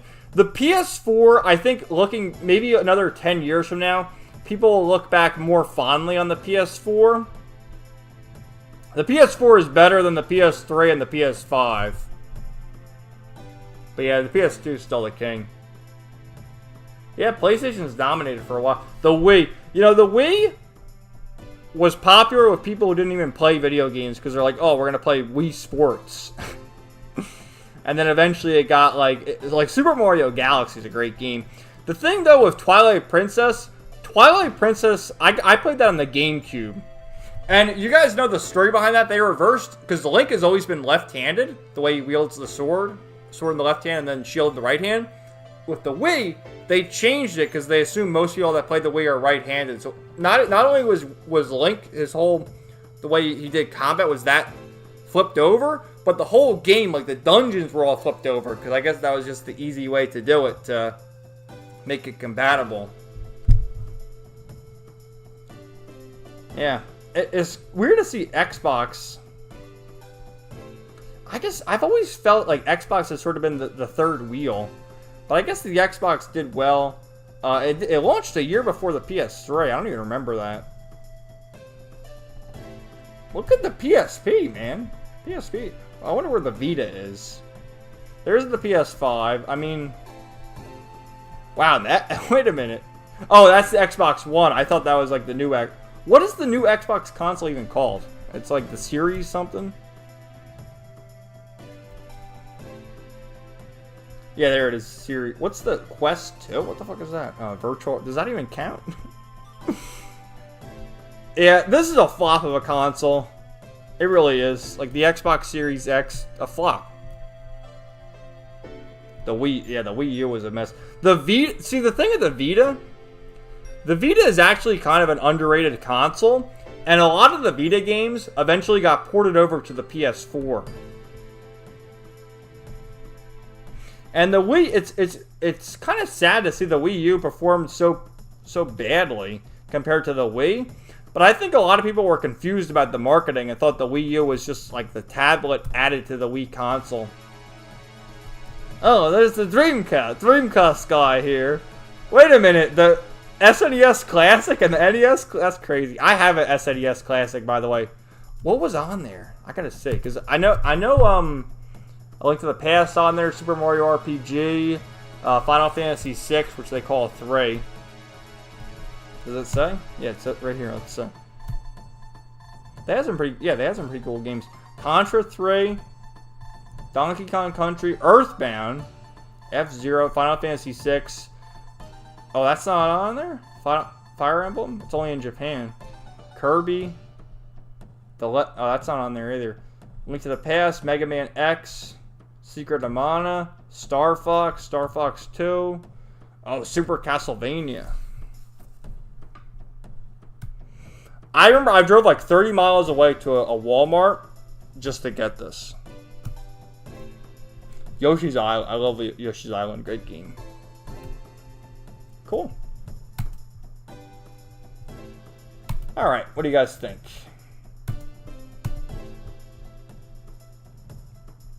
Yo, what's up, Bats? How's it going? Your friend Bats. How you doing, man? Let me scroll up the chat here and see what everyone's saying. Ryan said, I think Japan kind of hate what Sony's become now. Well, Sony is more or less a United States company because they moved the whole headquarters to California, which that's the major reason why Sony's in decline, I think, because they're catering more to the Western audience and leaving behind the Japanese. And a lot of the Japanese gamers, they like mobile phone games. They like the Switch. A lot of them are turning into PC gamers. So, that's what's happening. Cyrus, when Asmongold thinks you're weird, that's when you know you made some bad life decisions. I know! Asmongold was saying that Zubitech's fucking weird. Because, like, I get it, man. If you're playing Helldivers 2 on the PC, and then all of a sudden they say, oh, you need to make a PSN account to keep playing, I'd be pissed too. I have enough accounts. I don't want to make a new account. And you have Zubitech saying, oh, just make the PSN account. It only takes 5 minutes. No, I don't need another account. Get out of here, Zubitech. Ryan, is it too Western-centric and kill your Sony IP, especially Japanese ones? Yeah, and that's where you see a lot of the Japanese developers, like look at Neon Falcon, for example. Well, for a while they used to just be PC games, but then they were exclusively Sony games. They had like PSP, mainly PSP and PS Vita, and then PS4. And now you see even like the Kuro games, they're being ported over to the Switch. And you have East, the Oath and Felghana Memoir, the remaster of that game, that's going on the Switch. So they're taking advantage of where people are buying them. Komanga's obsession is worrying. How's it going, Bats? I haven't seen you in a while, man. Let me get caught up in the chat here. Dark Samurai. PS2 was a huge evolution in gaming, and games at the time didn't take forever to make like today. AAA games have cursed the industry. That's what we were talking about at the very beginning of the stream with Square Enix, where you have Final Fantasy 16, which, again, I don't know the budget, but you can just tell by looking at it, it cost a lot of money to make, and it sold 3 million copies. And then you have Octopath Traveler 2, which also sold 3 million copies, but had a much smaller budget. Why not continue making games like that people love, and screw the AAA, super realistic graphic, big budget games, and make better games? I don't get it. Scorpio, I'm surprised Switch is third. Why are you surprised? I mean, the console released in 2017, so, you know, it hasn't even been, well, yeah, it hasn't been 10 years. It hasn't even been 10 years yet. The PS2 came out in 2000 and was being supported, I think, up until like 2008 or 2009, because you even had the sports games that kept getting released there. And back then in 2000, the PS2, that was a DVD player too. That was a big deal.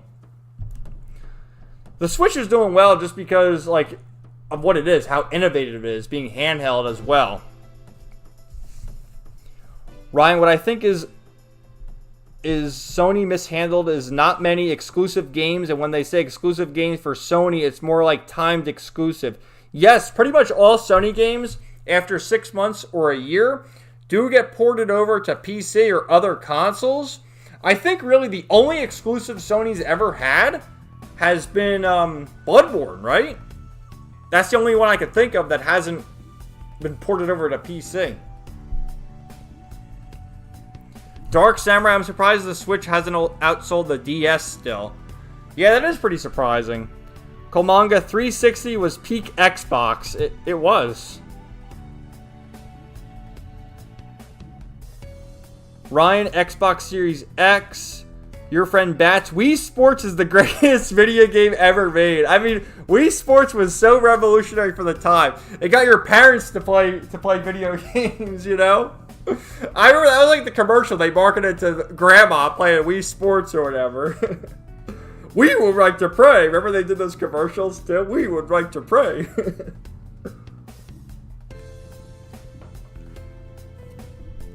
Dark Samurai, Dreamcast, the best console that no one purchased. The Dreamcast was also pretty revolutionary. What year did that come out? Let's say 1998.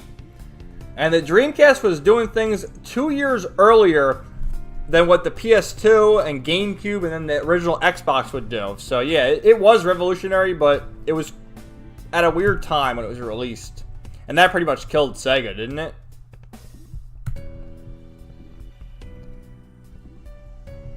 Ryan, you know what? I prefer Capcom catering to the Western market. Even their games are more westernized in that time, it's still a wacky Japanese side. Become America that the Japanese say. Hyper, man, I still haven't checked out Octopath, LOL. I'm going to play, I have Octopath Traveler 1 on the Switch. I would like to play it this year. I have so many games I want to play, man. Like I said, I'm playing E7 now. I want to play the Xenoblade Chronicles games. Ugh. Yeah, Octopath, I put like 30 hours into it when it first came out, and I just dropped it. But it is a good game, and if you're a fan of the old school turn-based RPGs, there you go. Justin, Zoomers don't play turn-based games, even though Pokemon is turn-based. Yeah, it's so weird, man. You would think, I always call Pokemon baby's first RPG, because it's so easy. You know, most people probably watch the Pokemon anime first, and then work their way over to the game. You would think they would like Pokemon so much and then play other RPGs, but it doesn't seem to translate.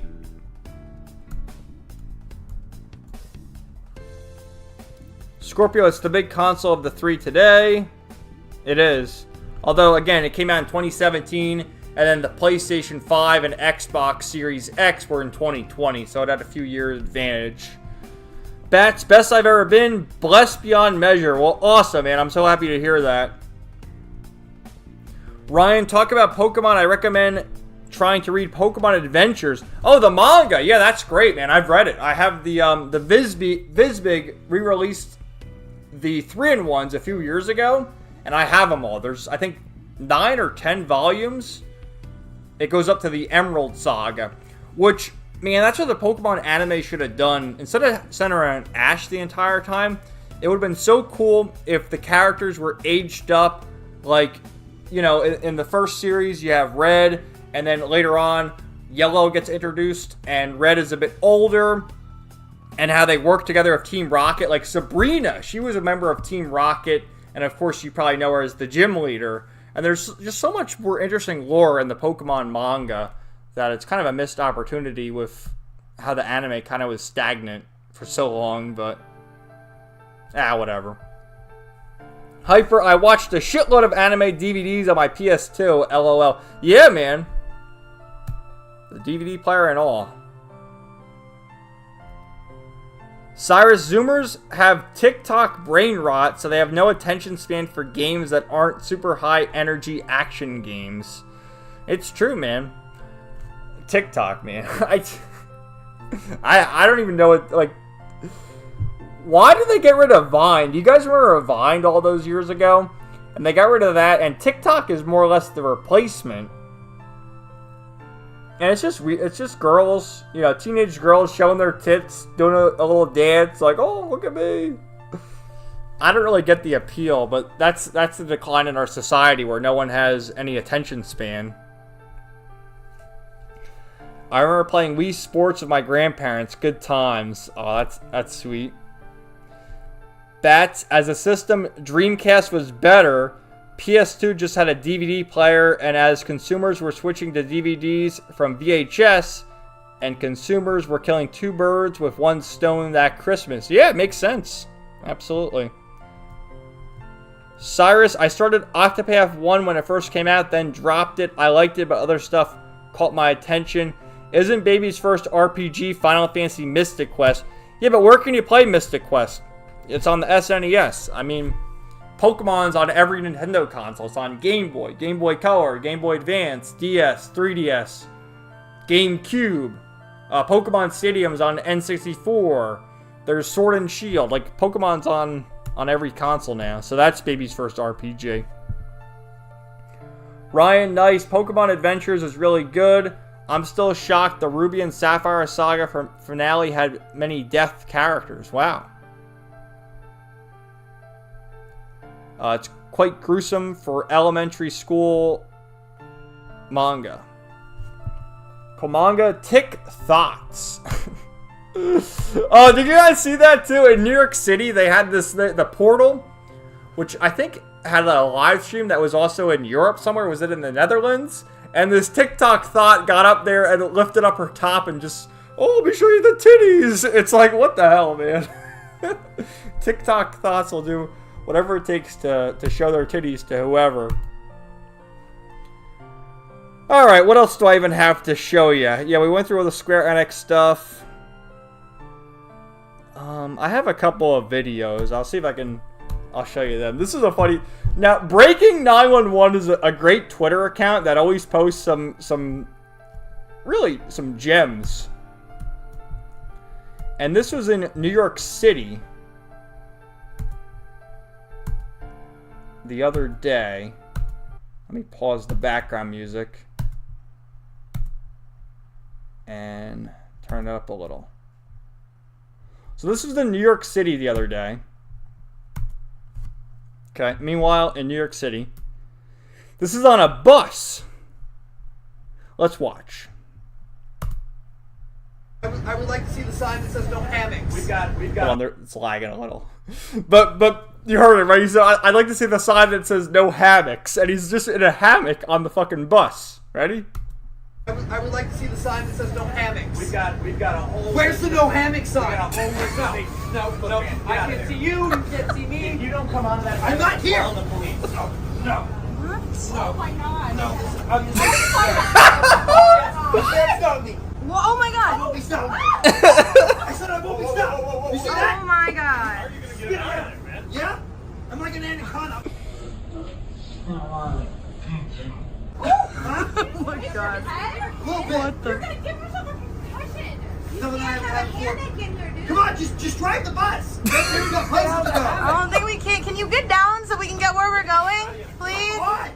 Dude, please? I'm staying in the hammock. I'm not moving this bus. You know what? There's AC in here. Dude, get I've got down. snacks. I'm not getting down. Get down! Bus is not moving. Get So down. Get down! We have places to go!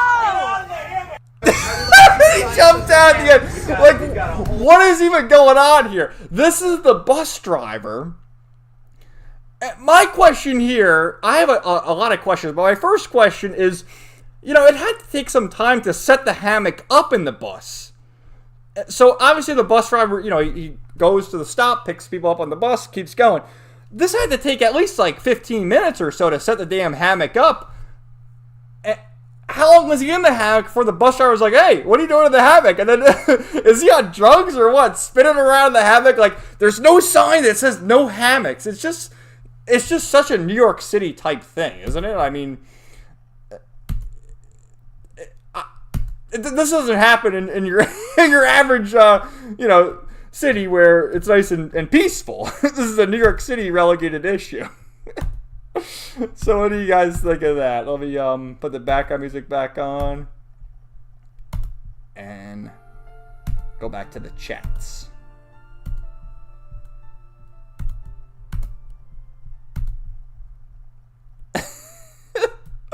Let's see. Kamanga on the big screen. You saw that, right, Kamanga? Hyper LOL. I'm not here! Kamanga, what the fuck? Hyper, I'm gonna try this on my wife.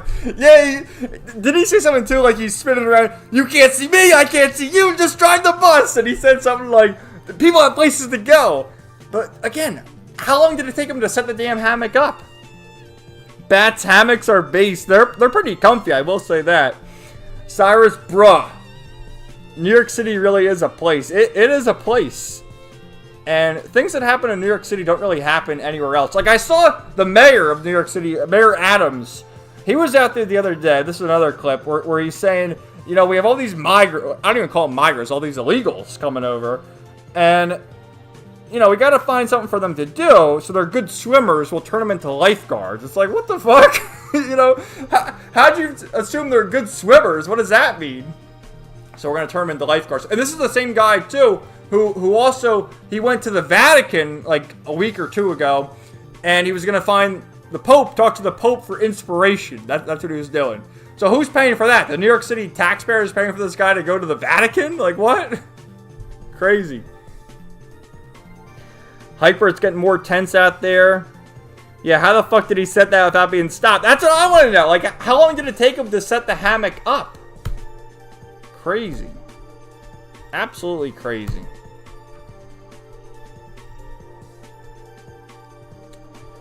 So, yeah. That's really all I got. I went through all the articles and news I had for the week.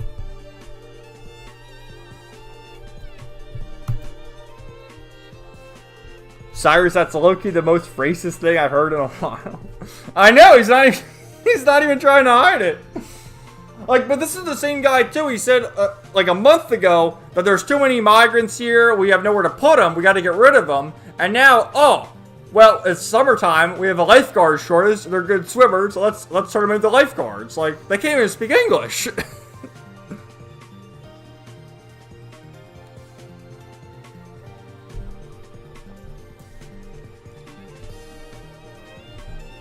Bats, 2 slip knots to set up the hammock took 30 seconds. Okay.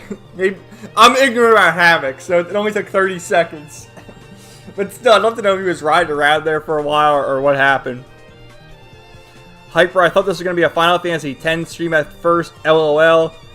No, I've had like a theme of the Final Fantasy X screenshots, though. Because I'm nostalgic for that game.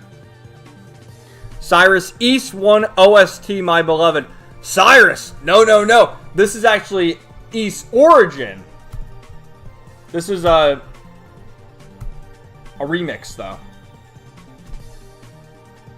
Because if you play East Origin, there's some overlap with East 1. But this is from East Origin. Dude, you gotta play... When are you gonna play East 2, Cyrus? Because East Origin, I've played... How many East games now? 1, 2, 6, Oath, Origin. 5. I played 5 East games now. East Origin is the best by a mile. It's such a great game. I think you're gonna really like East Origin.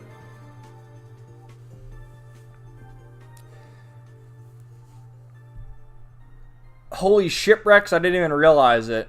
Our boy Adel and his shipwrecks. Yeah, East 2, though, you gotta play with a guide. Because the dungeons... I think they made old games like that on purpose. Because they are relatively short. But they expect you to, you know, spend a lot of time going through the dungeons. Getting lost. And, figuring it out. Although, like, Zelda, that came with the map. Right? And then, like, Nintendo Power, they had guides there. Because I was rewatching the AVGN. AVGN did the video on the best Castlevania games as a throwback to his 20-year anniversary. And I rewatched his Castlevania videos. And in Simon's Quest, Castlevania 2, he's like, this is a Nintendo Power game. And he broke out Nintendo Power.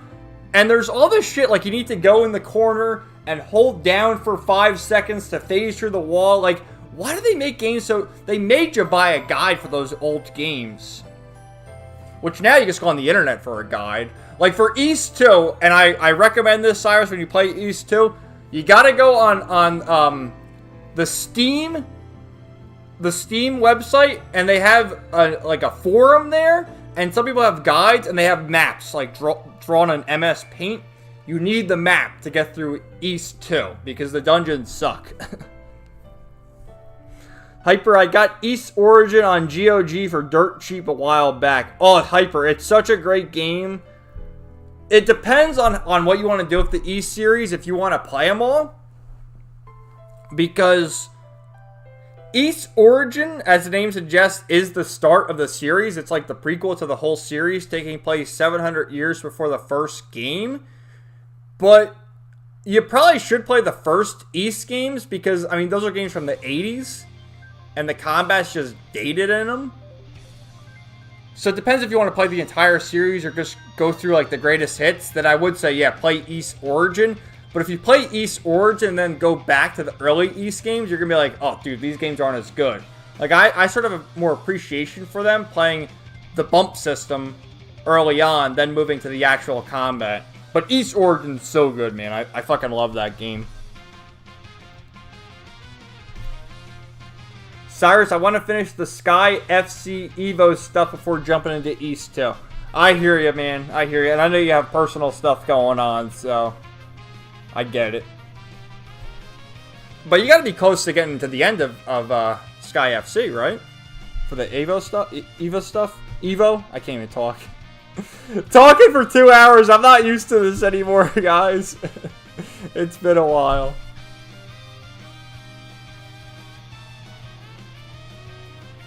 Ryan, so by the game you play, Adol heartbroken, Kristen already broke at least 3 girls' hearts.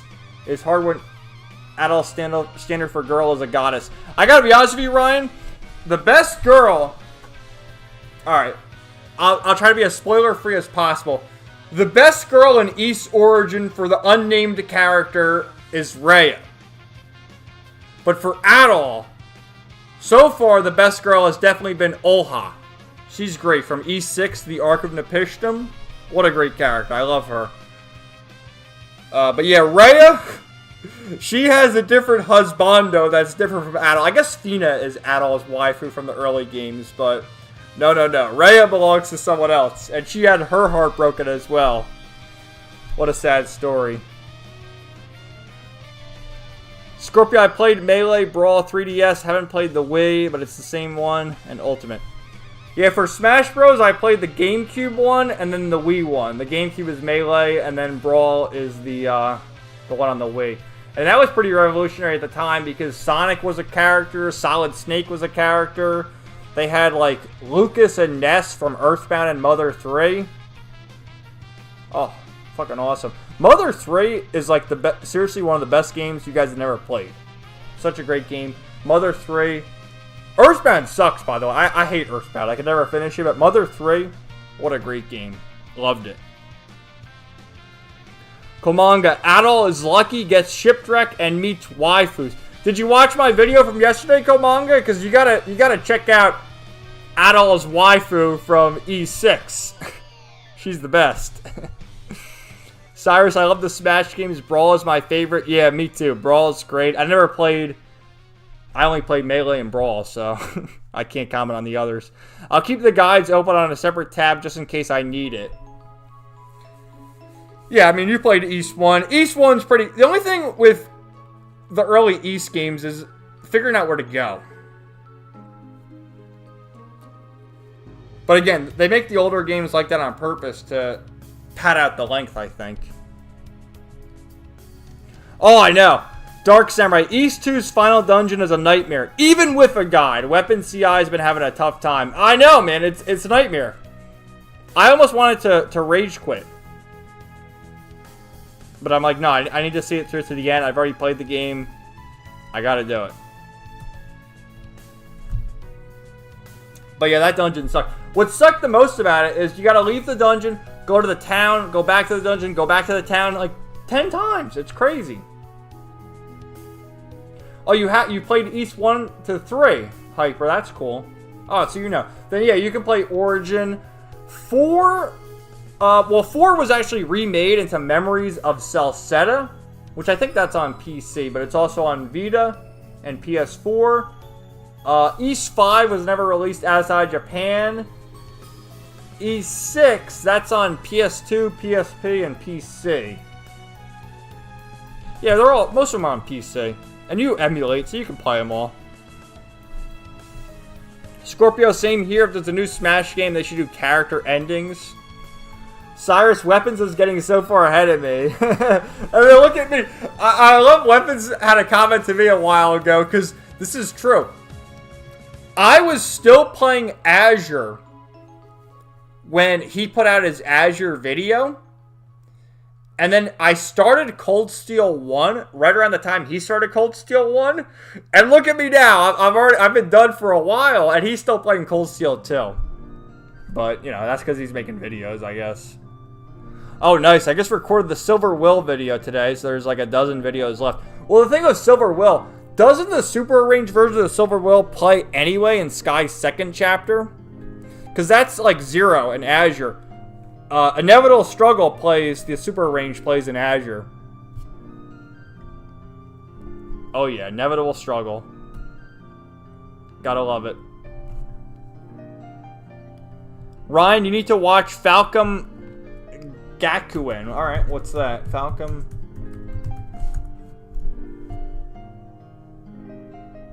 What is that? A 4-panel comedy manga series. The cover, let's look at this. Hold on a sec. Look at how cute the cover is. We have Adol with a Pickard. Is he on top of Dark Fact there? Estelle and Tio Tot. To celebrate the Neon Falcon's 30th anniversary, characters from East and Trails franchise appear. Oh, wow. We have cameos from Adol, Estelle, Joshua, Tio, Dark Fact, Olivier, Lloyd, Tita, Ren, Dogi, Geis! Oh my god, the legend, Geis! You guys from E6. Such an awesome character. Agate, Rappy, and Mishi. Oh wow. Alright. I'll bookmark this and check it out.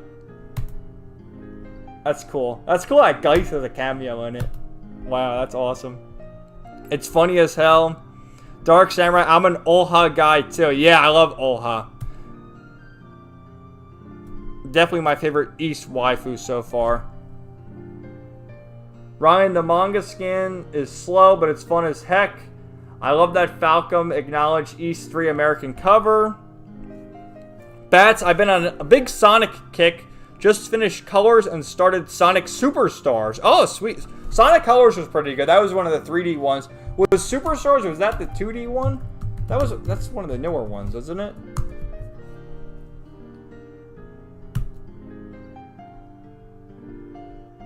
Ah, shit. I'm going to the... No, I want to go to the Wikipedia. Yeah, that came out in 2023. Okay. Oh, cool. Yeah, Sonic's fun. What's everyone's favorite Sonic game? I'm kind of partial to, what was it? Sonic Adventure, which Sonic Adventure 1 and 2 were on the Dreamcast, but then they were ported over to the GameCube. And I think it was Sonic Adventure 2, where you could play as Sonic, Tails, and Knuckles. And then you could also play as the villains. You could play as Shadow, Dr. Robotnik, and then Rogue, I think. And you had the specific missions where Sonic and Shadow played similar. You had Tails and Dr. Robotnik where they had their mechs. And then Rogue and Knuckles, you would go around and find the Chaos Emeralds. I always loved that game. Cyrus, Ultimate has the best character roster, though. Yeah, that's the thing. How are you going to top the Smash Brothers character roster, especially ending on the high note with Sora, where that was like, they went through a lot of trouble, you know, getting Sora there with Square, not only Square Enix, but with Disney, too. There was a lot of licenses to go through. So for the next Smash Brothers, you need to expect all the characters from Ultimate to return, but then they have to add new characters, and who else can they even add? They gotta add Goku, you know? Definitely. They gotta add Goku, they gotta add Geno from Super Mario RPG, and I don't even know who else they need to add. Estelle! Or Adol Christian himself, why not? What do you think? Who is your dream character to add to Smash Brothers? Because for me, it's Geno from Super Mario RPG. And I've seen a lot of noobs who just recently played Super Mario RPG, the remake, on the Switch. Which I didn't play the SNES version, but I played Super Mario RPG on the Wii. The Wii shop, you could download all the old games. I played it there, and I learned about Geno through playing the Wii version. And then all these noobs playing the remake now, I don't understand the hype with Geno. How do you not understand the hype with Geno? Geno has always been a legendary character, and just the filtering of people by Geno, I don't get.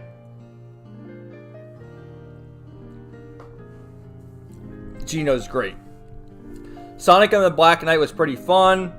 Hyper, I have a physical copy of East 3 on SNES.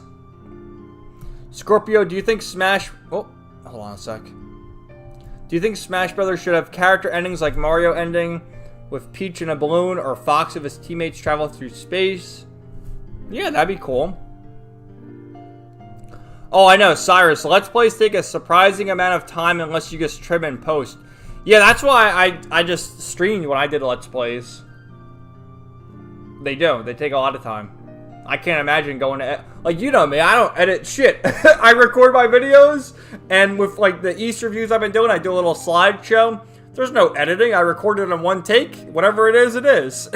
You know? I mean, I've done editing in the past, and it just takes too long. I'd rather just, you know, maybe it's not high quality, but it's from the heart. It's my opinion, and it is what it is. And I do respect people who do take time and effort into their videos, but it's not my place, you know? I don't have the time for that. Yeah, Dark Samurai Weapons Azure video took forever to go out. I thought he quit the series for some time. That's the thing, man. Like, I did 3 heavily edited videos on the Trail series for Sky first chapter, second chapter, and the third. And after that, you know, I wanted to keep playing the games, and it's like, I gotta take a month off just to edit this video. Like, some of those videos took a couple weeks. You know, they take hours. Ask Cyrus, he does that. He edits videos. They take hours. I'm like, shit, I don't want to spend hours, days, and weeks editing these videos. I want to keep playing. So that's what I did. Oh, is that right? Ryan says the Falcon thing we were looking at, Gaikuin, hopefully I'm pronouncing that correctly, is equivalent to Carnival Phantasm. That's from the Fate series. Yeah, that's great. That's where you have like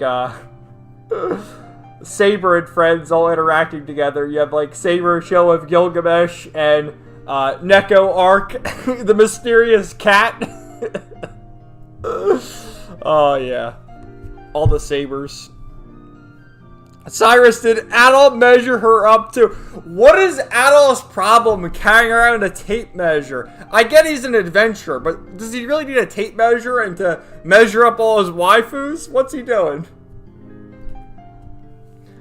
Ryan, the anime is a short series, 5 to 7 minutes. The second season introduces the Cold Steel cast.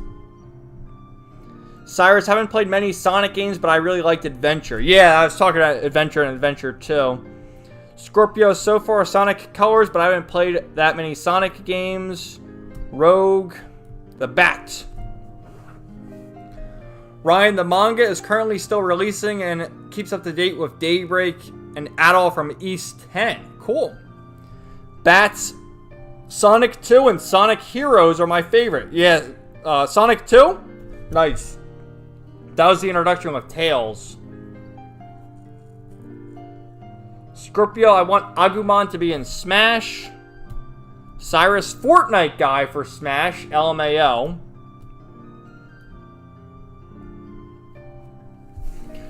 Ryan, there's a funny gag that Adol either has many doppelgangers, many versions of East games in the past, or regression as the East games is going back and forth. Cyrus, a stellar Adol in Smash. Why not, man? It's got to be easier to get them than Sora. I know Sora, that was a lot to go through Disney and Square. Bats, Smash Brothers should only be Nintendo characters. Well, they sort of broke that trend with Brawl when they added Sonic and Solid Snake. Is there like a list of all the Smash Brothers characters? Let's take a look at that. I know we're at the 2-hour mark, but, you know, I usually like to go 2 hours in the streams, but since we have a good crowd, we'll just keep going. Why not? Go for like another half hour, I guess. Justin, I played it on the SNES Classic. Oh, I read that already. And Bats, Smash Brothers should only be Nintendo characters. Komanga says Jack. Yeah, from Stranger of Paradise. Why not? Alright guys, let me get some more water and take a bathroom break. I'll be right back, and we'll take a look at the Smash Brothers characters and theorize who might join. But I'll leave the music playing so you can listen to that.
I knew you were gonna say that, Hyper. Only fitting for you to say that since you're back. Anyway, let's see. Let me go back to the chat. Of course, Hyper. Remember, we are so back. It's so over, or we're so back. We are so back. Absolutely. All right. Cyrus says, I edit because it's fun to add my randomness to them, but if I didn't run entirely on passion, I'd go the low effort route. Yeah, like game night. I feel like I do higher effort than game night, but he's as low effort as it can get with the phone videos. And dude, the comments that man gets, I just, like, I get my share of hate comments. I think once you get a certain point, you're always going to get hate comments, and it just is what it is. You laugh at them. But that man gets so many hate comments, it's like, what's going on here?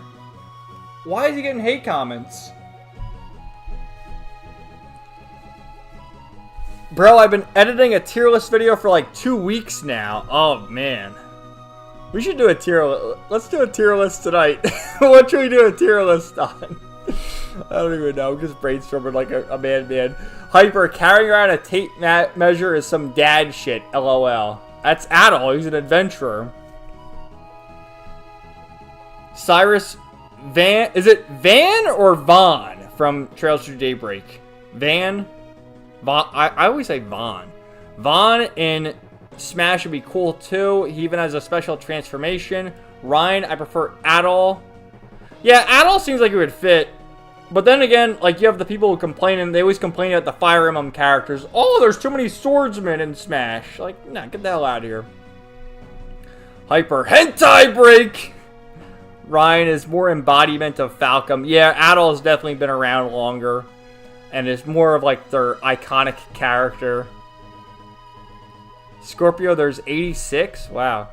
Cyrus, Hyper. Of course, Hyper. That's Hyper's meme. He invented that meme. We are so back. Inside jokes are the best. Adol definitely makes the most sense from a historic perspective since he's been around for so long. Maybe even get Koshiro to remix some of the music too. Game Night gets some weird... He gets some fucking weird comments, man. Tier list for all the Dragon Quest heroes. S tier. Easy. Alright, let's take a look at the Smash characters. I guess this is the Smash wiki page, so hopefully this is good. But I just went with the first thing I saw, so let's see.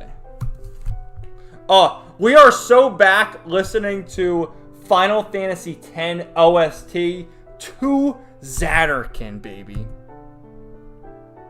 Alright, so these are all the games. Alright, so this is your standard Mario, Donkey Kong, Link, Samus.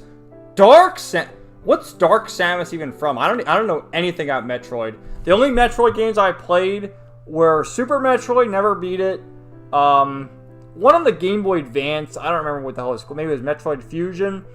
And then Metroid Other M, which that game fucking sucked. And I hate the Metroid Prime games because I don't like first-person shooters. I think Metroid's kind of overrated. But Dark Samus, I guess, exists. Okay. Yoshi. That's cool. Yoshi's been in all of them, huh? Kirby, Fox, Pikachu, Luigi. Was Ness in? Wait, was Ness in, like, the first Smash? Because Ness is, like, an obscure... He's from Earthbound. Like, the average Nintendo... Like, do you think Arlo knows who Ness is? I doubt it. Even I know who Ness is. But see, Lucas, he's from Mother 3. Lucas is the better character. Captain Falcon... When are they going to bring back F-Zero? People always complaining, oh, we need F-Zero, F-Zero. You know, they haven't done F-Zero in forever. Jigglypuff. Peach. Daisy. Okay, so Daisy was in the last one. Wow, Bowser wasn't in the first one? I'm assuming that, like, red X means they're not in it and green means they're in it. So, okay, Bowser wasn't in the first one. The Ice Climbers. Sheik. Oh, that's spoiler. Zelda's disguise in the Zelda games, right?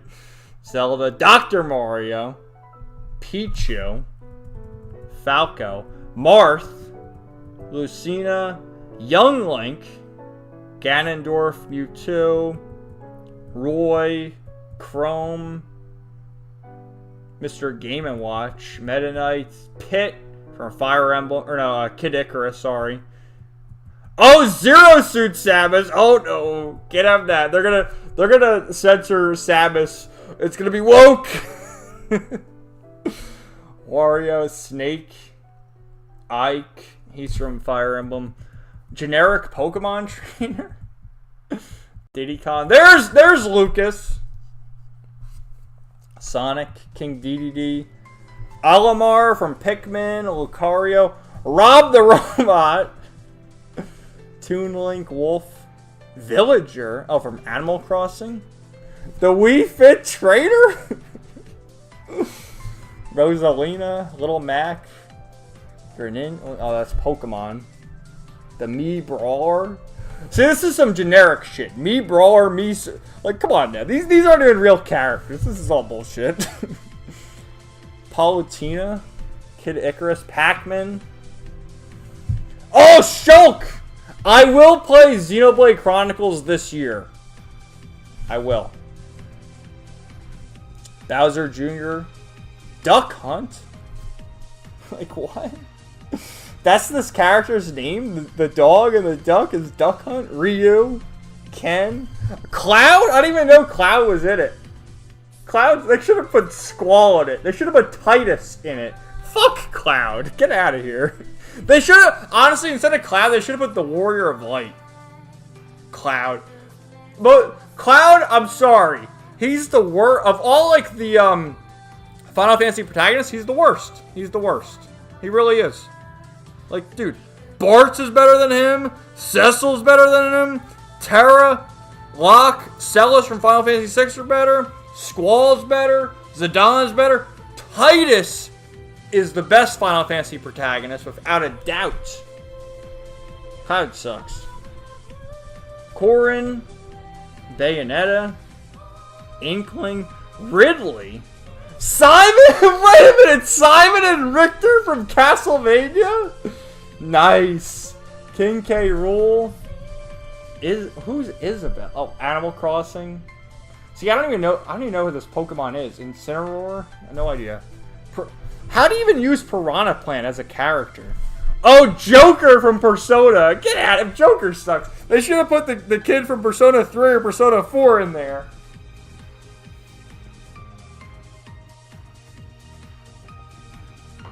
Oh, the hero. That's Dragon Quest XI. Banjo and Kazooie. That's one character. Terry from Fatal Fury. Byleth from Fire Emblem. What's Min Min from ARMS? The hell is that? I have no idea. Steve from Minecraft.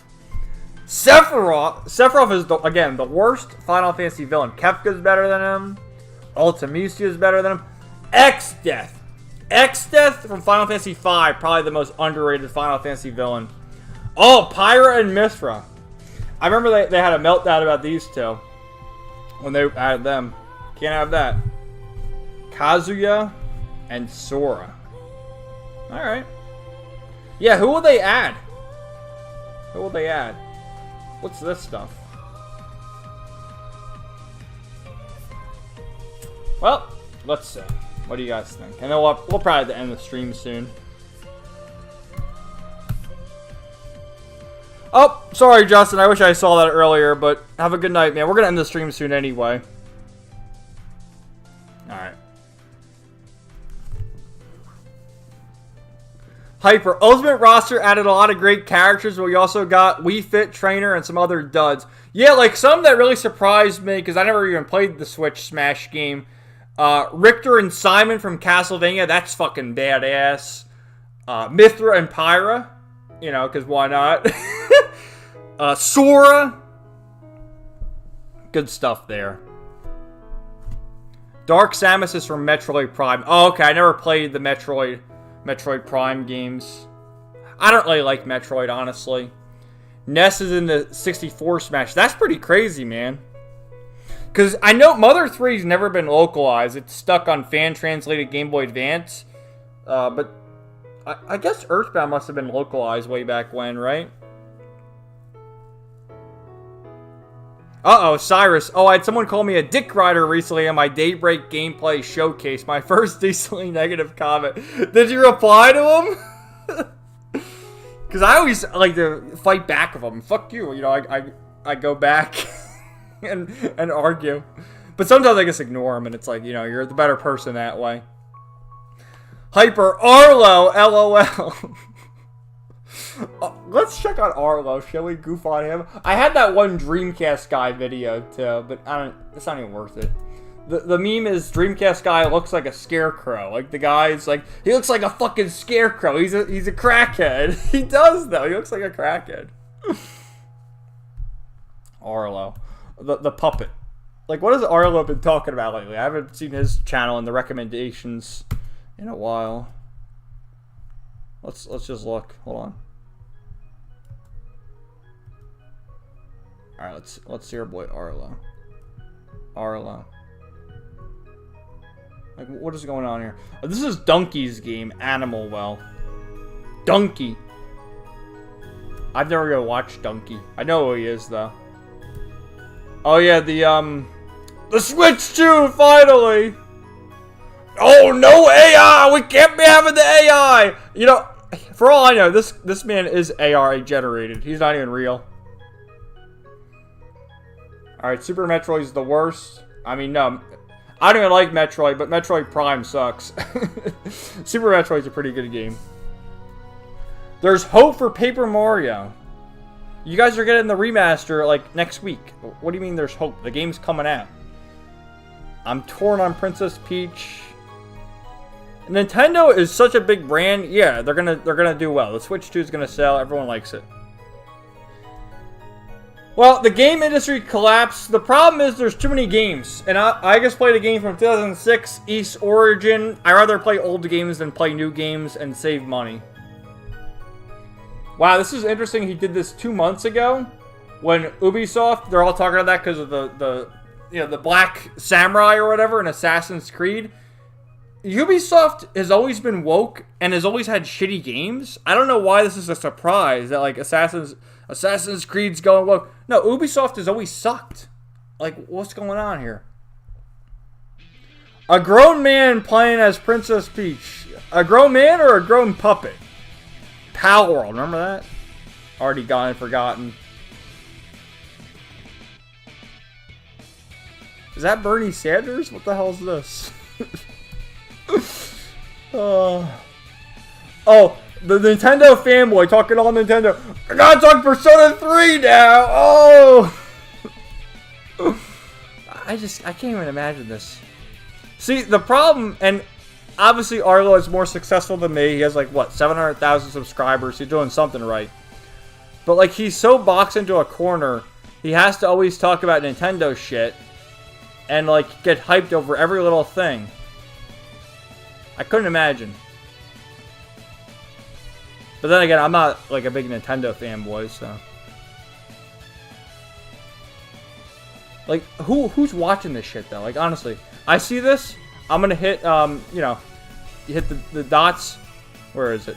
Usually, if you see this in the recommended, you should not interested, and you'll never see it again. But someone's watching this. This is just insane. Like, it's just insane. I guess you could say the same thing about my channel, but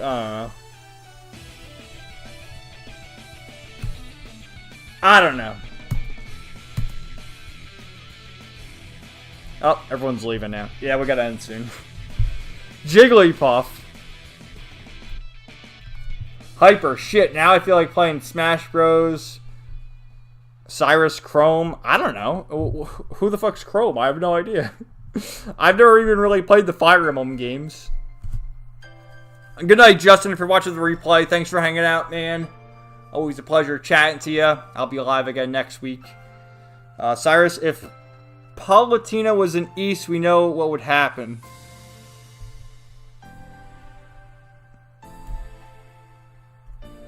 They added the One-Wing Angel. Hyper, they added Cloud 10 seconds after Final Fantasy port came to Switch. Scorpio, why he's the worst? Why is Cloud the worst? Because I don't like him. I think Final Fantasy VII at this point has become my least favorite Final Fantasy game. I've talked about this before. Final Fantasy II is better. It's such an overrated game. See, the problem with Final Fantasy VII, most people really like it because it was their first RPG or their first Final Fantasy game. I don't like 7 because of how overrated it is, but just because 8's better, 9's better, 10's, they're all better than 7. I don't like 7. I really don't. 7 Remake is better because they fleshed out the characters more with voice acting and giving them more depth. But, you know, 7, like, Aerith's death. Oh my god, Aerith died. You know how many other Final Fantasy characters have died throughout the years? I mean, Jesus Christ. Like, you have no idea. These guys don't even know. Again, I'll keep saying it.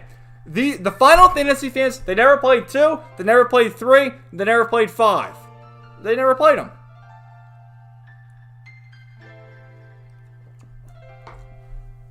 And that's just the bottom line. Hyper, we say Titus in this town. People will say Titus. We ask politely to leave. I know, it's just bullshit. See, it'd be one thing if they added voice acting. They never say Titus's name in Final Fantasy X. Because you can name your character. Which is kind of annoying. They should have just called him Titus. It's not Titus, though. They spell it Titus. They spell it Titus. Because of the tide and the water. Komanga, Steve, Scorpio. Oh, hold on. Hold on. Arms is a fighting game. Okay. Cyrus, the different skins for Dragon Quest Hero were various protagonists from alternate games. That was cool to see, even though I've never played a Dragon Quest game. You gotta play Dragon Quest, Cyrus! What's going on over here? You should play... See, I would say play Dragon Quest 11, but Dragon Quest 11 is the best, so if you go back, it's probably gonna be like, whoa, what's going on? Kind of like how I would say play East 1 first, and then go in order. Hyper's more the Dragon Quest expert. What do you think of that, Hyper? Is 11 the best? 11's my favorite of the Dragon Quest games. But they're all pretty available. 1 through 3, you can play them on the Switch. And then there's a couple of them on the 3DS. 8 is on the PS2 and the 3DS. Yeah, you should play... You should play him. Scorpio that had a meltdown because Mai is in the game, but Pyra and Mithra... Oh, Mai from King of Fighters. Yeah, she should be in Smash too. The only thing is, they censored fucking Mithra in Smash. I do know that, because she had the boob window where you can see her cleavage. But in Smash... Oh, cover it up! Cover it up! Like, why, man? Why? And the Xenoblade Chronicles 2 is on the fucking... on the Switch. So what happened there? What happened there, Cyrus? Why'd they cover up Mithra's cleavage? Hyper, I love that about Dragon Quest Warrior and Smash.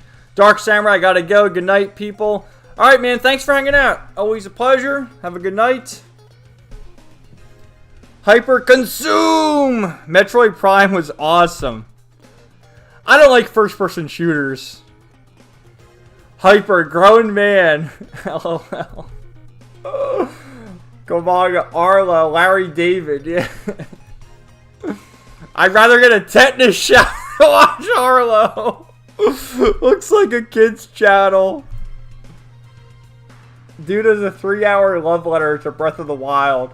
Meanwhile, I only played Breath of the Wild for 3 hours before I gave up on it and said, shit, I can't play this game. It sucks. Open world nonsense. Chrome is Dragon Boy Girl. Cyrus, he said I ruined his interest in the game? Why? Then he said he was playing the fan patch and simply said I hope he enjoys... See, I've dealt with quite a number of the Falcom Trails fans now. A lot of... Like, you're cool. I'm cool. Most of us are pretty cool. But there are some fucking weirdos out there. And what really bothers me is, like, I call them the elitists. Oh, Nisa's gonna fuck it up. The translation. And I understand the localization in recent years has been shitty in a lot of games like Eiyuden Chronicle. They use the word chud and sus in Eiyuden Chronicle. It's just unnecessary. Like, there's no need to put it in a fantasy game like that. You know, in Forspoken, okay, you want to use chud and sus? Go ahead, see how that worked out for you. But in a game like Eiyuden Chronicle or Trails, it's just unnecessary. And, like, even something recently, like, Judith. Her name is, what was it? Judith? It was either Ranstar or Landster. I don't know. Someone in Japan is weird in the way they pronounce the L and the R. And they changed that. It's like, I get it. Because there's a way that the language, they say things differently. And it doesn't make sense grammatically. So they changed her name, whatever. And I guess I can't stand the fucking people, oh, I played the fan translation. Oh, so I'm better. It's like, I'm better than you. I'm a holier than thou, you know? I can't stand that. And, you know, I'm going to support Nice America. Nice America, they got these games, they have a lot of text in them. There's so much text in the Trails games, it takes a while to translate them. The way Falcom handles things, they don't give it the game over until it's done in Japan, so that's why it takes years. And I don't like the attitude like, I played the game before you, so I know. Like, it just pisses me off. It really pisses me off. Oh, you're bringing fighting words, Cyrus. Tidus. Hyper, all Dragon Quest games are good. Yeah, all of them are good. Oh, why'd this pause? All of them are good. What's your favorite, though? All have unique things about them. 8 and 11 are the best to start. They're the best to start? See, the problem with that, and I think 9's the best. If you play a game like that, then you go back to 1, it's going to be a big learn. It's like you're going back to basics. If you play them in release order, I feel now that I've played enough games in my life, and especially longer series, and going through the East games now, you get more out of it starting from the very beginning and seeing how they evolve over the years. Cyrus, I'm interested in them, but you know how it is. Maybe someday. Hyper, Dragon Quest V is a creature collector feature like Pokemon or something almost. It was cool. 6 and 7 have class systems that are awesome. 8 has a skill tree that reminds you of the Spirit Grid. Yeah, lots of great stuff. I don't know, they're all cool and have unique features. Cyrus, because Smash is for good boys and girls, LMAO. Well, what do you... Is it because, I think I know what it is, actually. Smash must be rated E. And Xenoblade Chronicles, it was rated like T, probably. It's not rated M, it's rated T. So you can have a little cleavage in, I mean, let's just say. Yeah. Alright. Scorpio, I believe Sakurai didn't want to change the character designs. Yeah, they censored Mithra's titty. Hyper ew. Why are you going ew?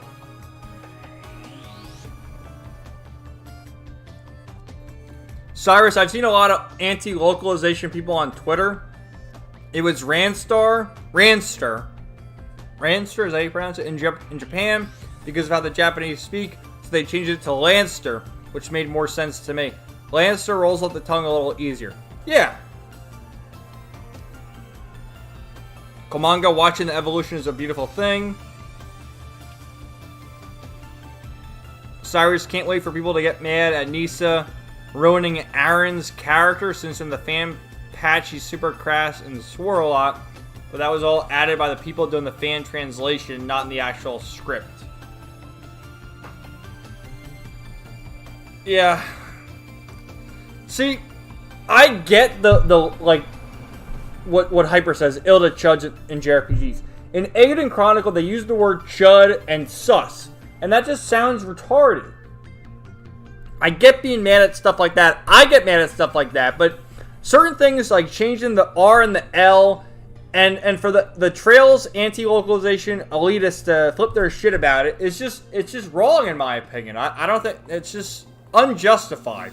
It's justified to be pissed at a localization for adding chud, because that's fucking stupid. But anything else, I get it. And it just pisses me off. It's like, I'm gonna keep playing the fan translation, blah blah blah. Did they remove the line? I don't know, Cyrus. I haven't played the game, but I saw it when it first came out. And I mean, come on, you gotta agree. It's just ridiculous.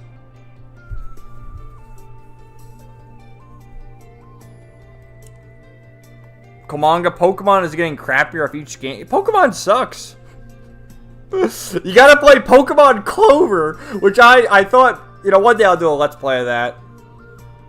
But again, that's...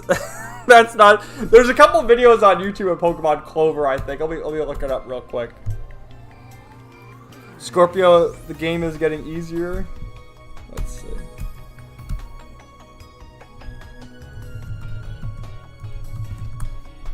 Yeah, Chris Chan, he's in it. Alright, let's see. Here's how we search Pokemon Clover on YouTube. So someone actually did a Let's Play of it. The 4chan Pokemon game. I tried Pokemon Clover. I hate the title. So I tried Pokemon Clover and it's... You're like, get the fuck out of here. Say it already. The nastiest Pokemon game? Why is it nasty? Dan Schneider's Dungeon! I mean, this Pokemon game is not for the faint of heart, let me just say. Oh, there I am. Oh yeah, versus Hitler. Hitler's in it. The top 10 shocking Pokemons. Oh my god. Yeah, one day I'll play Pokemon Clover. Alright, should I show you the one Dreamcast guy video I had? This was a short I saw of him. Alright, let me, Let's mute that. So, like, this is the guy, he does these fucking faces all the time. It's ridiculous. You don't brush your teeth clearly, otherwise you wouldn't have things in your teeth stuck everywhere. You shilled for the Sega Genesis flashback when that's one of the most garbage things I've ever seen in my goddamn life. Just because you're such a loyal Dreamcast. I cannot believe that you have not realized how messed up this entire situation is. You can attack people, you can call people out. You don't brush your teeth clearly. I can't unsee that. His teeth are all fucked up. Like Dreamcast guy. You gotta brush your fucking teeth while you're recording a video. What's going on there? I mean, it's just ridiculous. But yeah, that guy's channel is actually, alright, hold on. Fuck, I gotta get the music going again. That guy's channel is actually quite funny. I'm gonna show you real quick.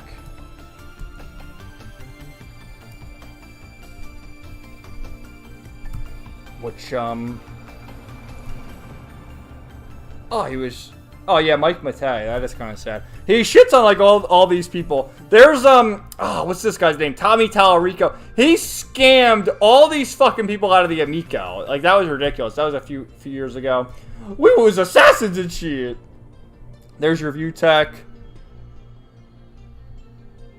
Yeah, he does. Yeah, Dreamcast guys can't stop. Like this guy is basically the comic book hut of video game YouTubers. But there's a couple of Dreamcast guy videos. What's going on with the Completionist? Has he been making videos? I could have sworn there was more Dreamcast guy stuff.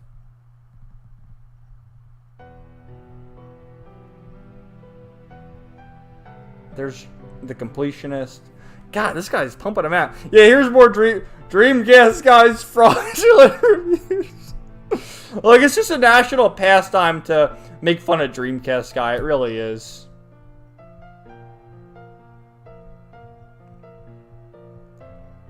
Oh, poor kid.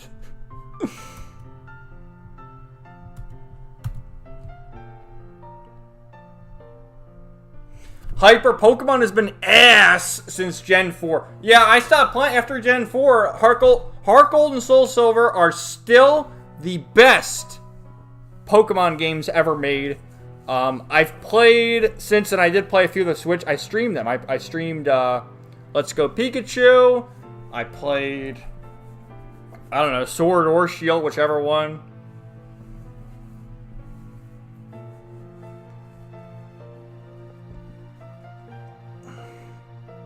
Komanga, what? Hyper Gen 4 was the last good one. Cyrus LMAO, Dan the Footman. Scorpio, we saw your stream on your stream. I know, funny. Komanga, Dan's Dungeon. Hyper Comic Book Hut. Should we check out Comic Book Hut's channel? He's still doing videos, isn't he?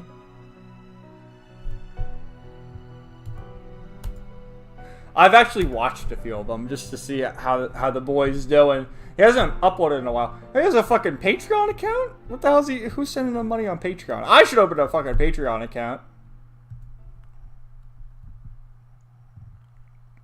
He hasn't uploaded in a while. This is quite interesting to see. With, first of all, how do you not have a fucking screen recorder? How much of a boomer are you? You can't figure out how to record your screen. You point the fucking camera at your laptop. Like, what the fuck, man? Even I know how to do a screen recorder. I'm doing it right now.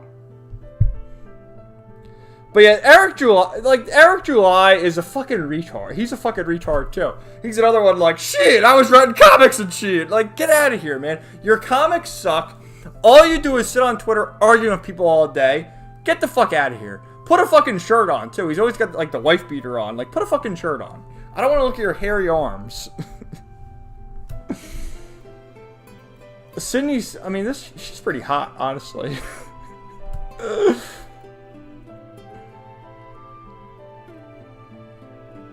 I mean, the collapse of Marvel has been on a downward spiral ever since Endgame. There he is. This guy's always wearing a wife beater. He's got these hairy ass arms too. You can see the hair in the thumbnail. It's like, put a fucking shirt on.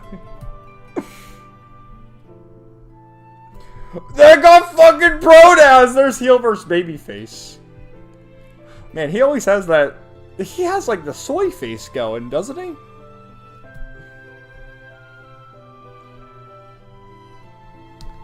I don't get it. See, I have turned my channel. I do my videos on my games I'm reviewing, and then for the past few weeks now I've been doing these streams to sort of get it out. But like, why am I gonna waste my time? There's no need to say like Marvel and DC are woke. We already know. I couldn't even tell you the last time I read a Marvel or DC comic or saw a Marvel DC movie. Like, there's no need. They all suck. Yellow Flash, you know, that was great. He did a video talking about Tsukihime. He doesn't even know what the fuck Tsukihime is, and he's doing a video on it. I mean, get the hell out of here. Reminds me of when he pronounced Asuka's name incorrectly. He called her Asuka. Fucking moron. All involved in the anime, and he doesn't even know. Like, even people who haven't seen Evangelion know, like, Misato and Shinji and Asuka and Rei. You don't even know how to pronounce Asuka's name? It's not Asuka. Jesus. Can't stand him. Can't stand him. The completionist basically committed charity fraud, hyper bastards. Cyrus, he raised a ton of money for dementia patients, and instead of donating it, he held on to it. There's a whole rabbit hole of trauma videos out there. Scorpio, the Gen 3 remakes are the best? Really? Heart Gold and Soul Silver, baby. They're my favorites. Cyrus, it makes him unique. Who makes who unique? Hyper, I gave up on indie comics long ago. LOL. Komanga, Sydney knows her audience. Yeah, she's got her big tits. Ryan, X-Men 97, good cartoon. I don't really like the X-Men, so I haven't seen it. And I'm not a fan of the X-Men. I like DC characters better than Marvel. Well, I'm glad you enjoyed it. Anyway, guys, I should probably wrap this up. Oh, the guy who points the camera at his screen. I know. That guy, the comic book cut, he's a fucking boomer. He's got to be like in his 40s or 50s now. He still can't even figure out how to record his screen. Just download OBS. So easy, even a Riri such as myself. Alright, one thing I did want to show. One more thing. Actually, maybe two more things. But I had this was from last week. Trump had the rally in New Jersey, in Wildwood, New Jersey, last week. And Right Side Broadcasting interviewed some of the MAGA supporters. And I talked about this earlier in the stream about like how appropriate it is to use the word retard. Like, honestly, I always use the word like retard. It's it's a thing to say sometimes. And I don't know, like, what happened that we can't say retard anymore? But these guys told it like it is. So let's see. Ah, shit. This always happens where I have it muted. Rent, is it gas, is it food? Like, He's just a sleepy fuck. As a 17-year-old, I can't afford gas anymore. He's a jit. I mean, come on. So it's the gas. Yeah, it's the gas. All right. Fucking retard. We gotta get somebody to back in office. There you go. Come on. Hey, There you go. Close the border. Close the border. Too many. Close the border. High gas prices. These guys know. I appreciate it. Rent. So enough of the political bullshit. Like, this is how average people talk, you know? He's a sleepy fuck, he's a jip, and a fucking retard. You know, how is it that in 4 years, gas has gone up so damn high, we gotta get the sleepy old man out of there? Let's just watch it again. Nope. Come on. Rent, is it gas, is it food? Like, He's just a sleepy fuck. As a 17-year-old, I can't afford gas anymore. He's a jit. I mean, come on. So it's the gas. Yeah, it's the gas. All right.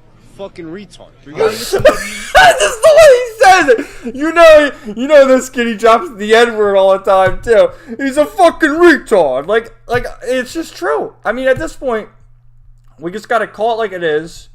Old Joey. I mean, did you see him the other day? He comes out like, "Come on, boy, I'll challenge him to a debate. Let's come on, have the debate now. Come on, man." Like, all right, we'll see how that goes for you. Old Joey.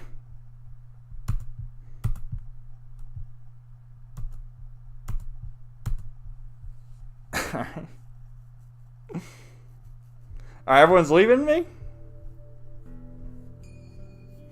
One more thing! Alright, good night, Hyper.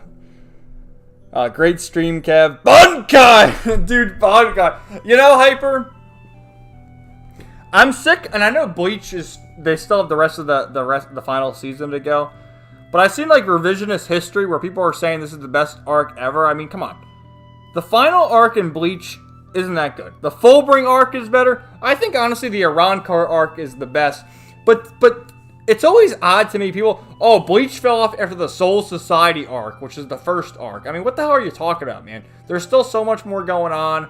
The whole Arrancar with Aizen. But this final arc, and I gotta be honest with you, the old animation from the original series from like 04 to 2012 or whatever it was, just looks better than the current animation. The current animation, I don't like it. Like, new anime just doesn't have like that look that the late 90s, the 2000s up to like, I want to say 2010, it just captured a certain look to it, you know? And to me, mid-2000s anime just look like Full Metal Alchemist, Eureka 7, you know, Outlaw Star, I know that's the 90s, Samurai Champloo. It just has like that feel to it. And anime now, I don't know if it's too much CGI or what they do to it. Like, okay, another example, the Fate series. Like the original Fate Stay Night from, I want to say, 06. That was from Studio Dean. And I don't know, it just has like a certain look to it that... I know Ufotable, they did the other Fate series, and technically it looks better, but something about that 06 anime just has like that nice feel to it. Cyrus, one more thing! Jackie, talisman's not important? Hyper, retard and gay are important words. I know, like, gay? Like, oh, that's so gay. That has transformed now, I've noticed, into people saying, oh, that's so cringe. Like, instead of saying, oh, you're being gay, they say, you're being cringe. And I know there's more gays out there now, so I guess you gotta change it around. But retard, like, look, I'm never gonna call an actual retarded person, like someone with Down syndrome, a retard. But in that instance, when we're talking about Joe Biden, he's a fucking retard, okay? There's only one word to explain what he is, and he's retarded. And it's just... There's nothing offensive in that word. Like, I don't know, man.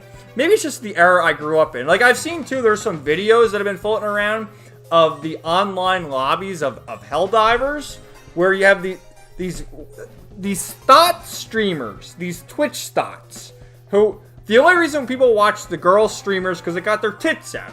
You know, you get a halfway decent girl, you get your tits out, and you stream playing video games. People are gonna watch. They're gonna send you money. It's just the way it is. But they're doing these online shooters. I think it's Helldivers 2. And you get like the based Indian. There was the Australian guy was in one of them. And they're calling her the C word. They're calling her this. They're calling her that. And she's like, oh, I'm so upset. Oh my God. But it's like, dude, even I know what Xbox Live was like. Like, I never had an Xbox, but I had friends who had Xbox Live and played Halo 3. And yeah, you had the 10-year-old say the N-word and say, oh, I effed your mom, I did this, you know? That's what these kids did. And that's, maybe the times have changed. Maybe I'm the one who's out of touch here. But I don't see anything wrong with it. Like, it's all good fun on the internet. Like, you go to 4chan. I've been on 4chan my whole life. And you go on 4chan. You go to any thread, okay? And if you misspell something in a thread, the first reply you're going to get is ESL. KYS. And they tell you to kill yourself, and they make fun of you, assume your English as a second language if you misspell. Okay, this is the internet. This is what happens on the internet. You throw shit, you get shit thrown back at you. It is what it is. So I don't know what happened. I don't know what happened. And again, maybe, and I know you guys probably all agree with me. I know you were all there, and like, what happened to this young generation? Like, they don't have the online, like Fortnite. You play online, you chat to people, don't you? I mean, I don't know.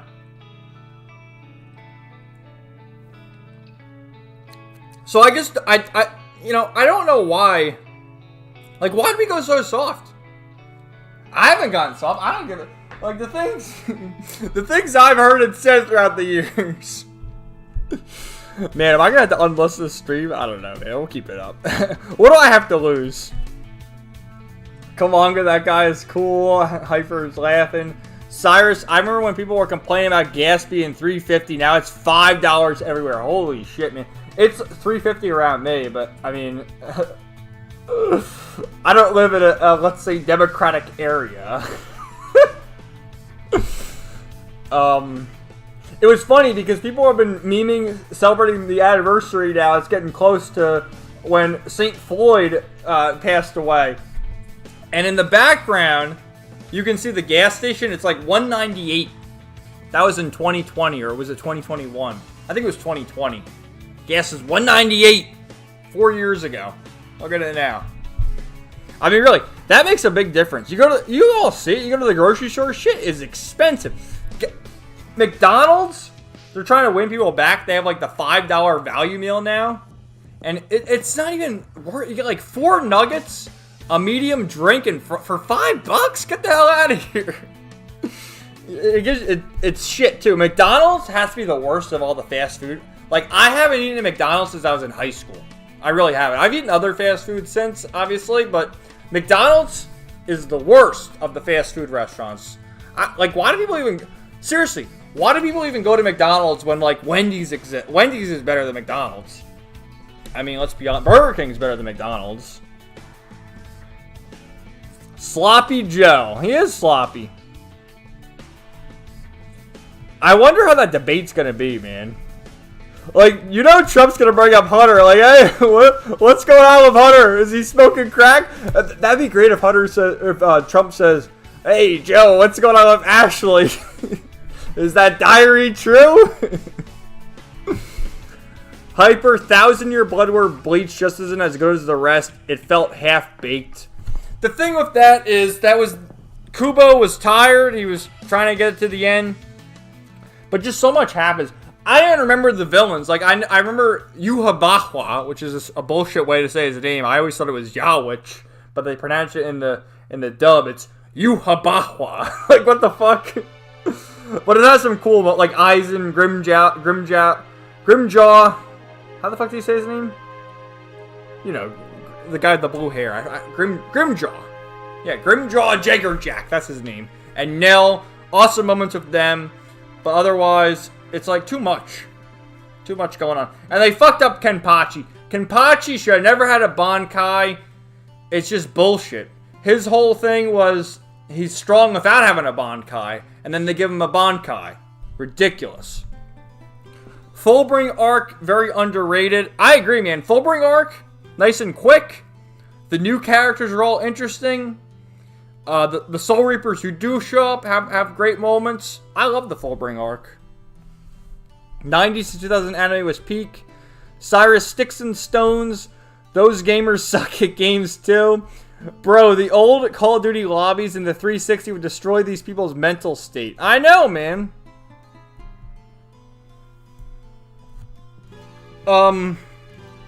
Scorpio Cajo is my favorite Twitch gamer girl. I have no idea what that is.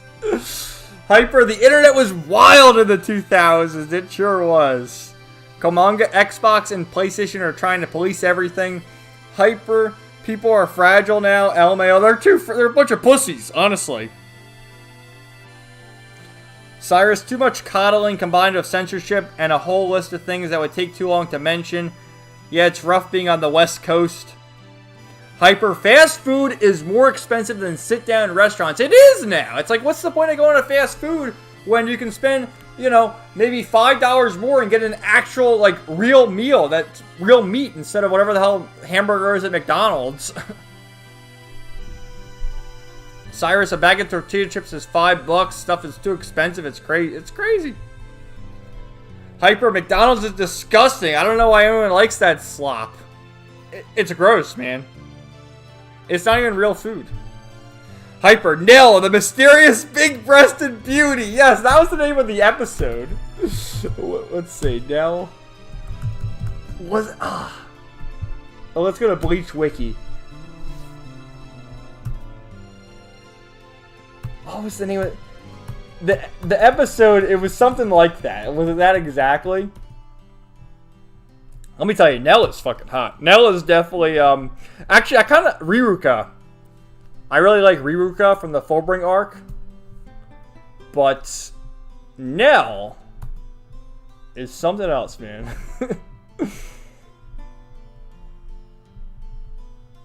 Yeah, I can't find it. I'm on the Bleach Wiki page, but there's so many damn episodes. What's this? There's a thing about censorship. What's it say? Censorship. Due to censorship... What? Wait a minute. Alright, should we show you this? Let's see. Due to censorship, Nell's clothes that are adults form were altered slightly between manga and anime. The manga clearly... Oh no! We were robbed of underboob! Are you fucking kidding me? It shows the lower curves of Nell's breasts while her top is extended in the anime. Oh my god, guys, look at this! We were robbed! Wait a minute.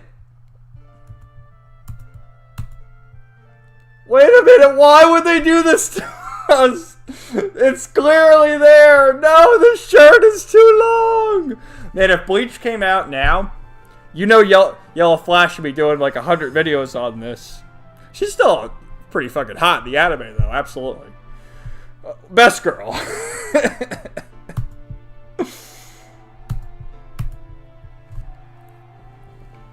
Alright. Zaraki Bankai was lame. Yeah, no, the whole thing with Kenpachi Zaraki is, like, that's what made him so cool. He was so strong without even having a Bankai. And it felt cheap when they gave him a Bankai. I remember I was reviewing Bleach the 1,000-Year Blood War, each episode individually, and I had a big rant about that. I said it was bullshit. I had commenters like, oh my god, what are you talking about? It's like, fuck you. It's ridiculous. I'm not some deranged fanboy. Like, yeah, I like Bleach, but I'm going to call out shit when I see it. Komaga, St. Floyd. Dude, what is with all the statues of St. Floyd all over the country? Like, this happened in Minnesota. Keep it in Minnesota. I don't need it everywhere else. Hyper, old school Bleach was awesome, man. Glad you watched it. Yes, Bleach was so good. You know, I might need to go on another anime binge because I played so many games lately. And now that I'm playing E7, like, I do like E7. But I think I need to take a break. Maybe after I finish E7, I'll binge watch an anime. Like, I've been meaning to finish the rest of the Fate series. I've talked about wanting to rewatch Yu Yu Hakusho for a while, but I don't know. It's just too... Not that it's too long. I mean, it's only 100-something episodes, but that's like a couple months. The Bleach manga was awesome, too. I've read the Bleach manga now. Because remember, man, I binge-watched that. Was that last year? I think it was last year. Maybe two years ago, a year and a half ago. I binge-watched the whole anime series, and then I had to keep going. I read the 1,000-Year Blood War manga. And yeah, the manga's great. Scorpio, holy cow, hyper those bastards! Cyrus, Kevin, you need a refund. I know, man. Nell, they censored Nell's titty. They definitely censored, let's see, what's her name? Holly Bell, because she had the underboob too. I wonder if there's a section on her too, because the fact that they did a whole section is something. Hold on. They probably have a section on her too. Hold on. Let's see if I can find it. God, this stream has gone off the rails. Yeah! There's a whole section on Holly Bell too. Oh my god, let's see. Censorship. Oh my god. Due to censorship, Holly Bell's design was modified between the anime and manga. In the anime, her outfit is extended to fully cover her breasts, and her pants reveal less of her thighs. But when she attended the creation of Wonder Weiss, the underside of her breasts are visible. This implies the change was made later during the revealing of her Espada rank tattoo in the yeah, because that's on her tit. The remnants of her holomass are extended to cover her breasts. Notice the black. Wait, what? Notice the black stripe on the jacket, which shows the original bottom and where her original mask was. All right, so this is the manga. That titties are out versus the anime. Like, what does this even do, man? Like, honestly, they can't show that on TV. Is that why? I don't know, man. We've got off the deep end here. Which is that God, the Espada were such fucking awesome characters. What's the dude's name? Charlotte, whatever the fuck his name was. No, that's what's his name? The Doni? Yeah, Dordoni. There he is. When Mayuri brought him back from the dead. Oh my god. God, Bleach was so good. And there's Aizen. Look at this dude. When he comes back, the fucking legend with the eye patch. Oh my god. The legend. Alright. That's enough. I'll read the rest of the chat, then I gotta go. Oh, should we look at Rangiku? Look at the Matsumoto. Alright, we'll look at that too. The manga fan. Well, another thing, Scorpio, they censored the shit out of Fairy Tail too, because in Fairy Tail, all the ladies, you know, it's like a fan service anime.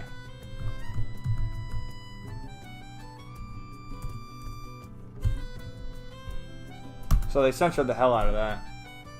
Alright, let's see if there's a censor. Yeah, there is a censorship section for Rangiku. Oh, this isn't even about her titty. This is about, like, blood. Alright, let's take a look at this. Alright, so Rankiku's fight versus Aion in the anime was severely toned down. In the manga, it was shown that her right side below her ribcage was completely removed. Where in the anime, it was suggested her injury resulted for eternal damage.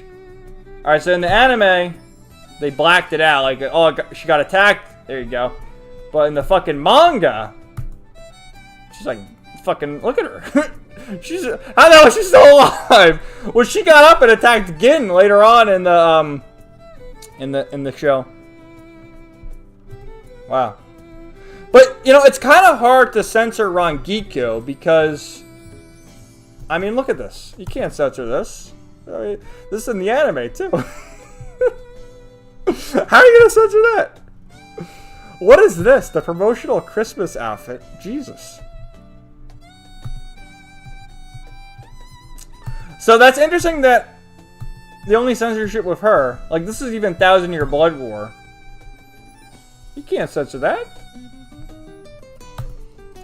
That her censorship is like blood and gore. Oh, this was hilarious when they infiltrated the school, and it was one of Ichigo's friends saw Ginko like, who's the new exchange student? Oh my god. Oh man, and the fact that Ikaku, he's back in Thousand Year Blood War, and the legend Vic Mignogna did not reprise his role. What a shame. Because I got like every other character to reprise their roles. What a shame. Alright, anything else before I go, guys?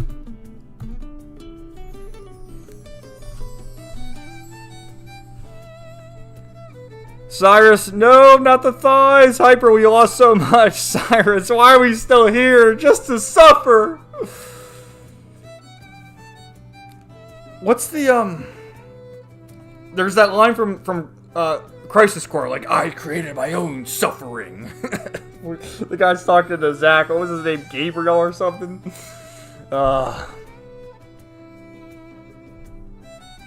Komanga, the stream has been a blast. Well, thank you for joining. Over 3 hours. Damn, son. I'm like, dude, I don't have much to talk about. We're only going to go 2 hours. But these streams are what you guys make them. Like, for those who are still here and still listening, and maybe those who watch the replay, for the past few weeks, I've been uploading one video a week on Friday, and then doing streams on Saturdays. And I prepare some articles to talk about, which you can, you know, you were here watching, or you can rewind, see what I was talking about. But depending on what's going on in the chat, I'll talk longer. Because, you know, you guys give me the reason to go on. If no one was watching the stream, I wouldn't be streaming. But because you guys are watching, I'm here. And you guys make the stream. If it wasn't for you guys, we wouldn't have gone off on a tangent talking about the Bleach censorship with the titties. But because the chat, because you guys are awesome, that's why we did it. And Hyper Chad, voice actor, leaving too. I know, that guy, Jameson Price, great fucking voice actor too. He has such like an iconic voice. He's got like the deep voice. His reason for leaving is so fucking stupid.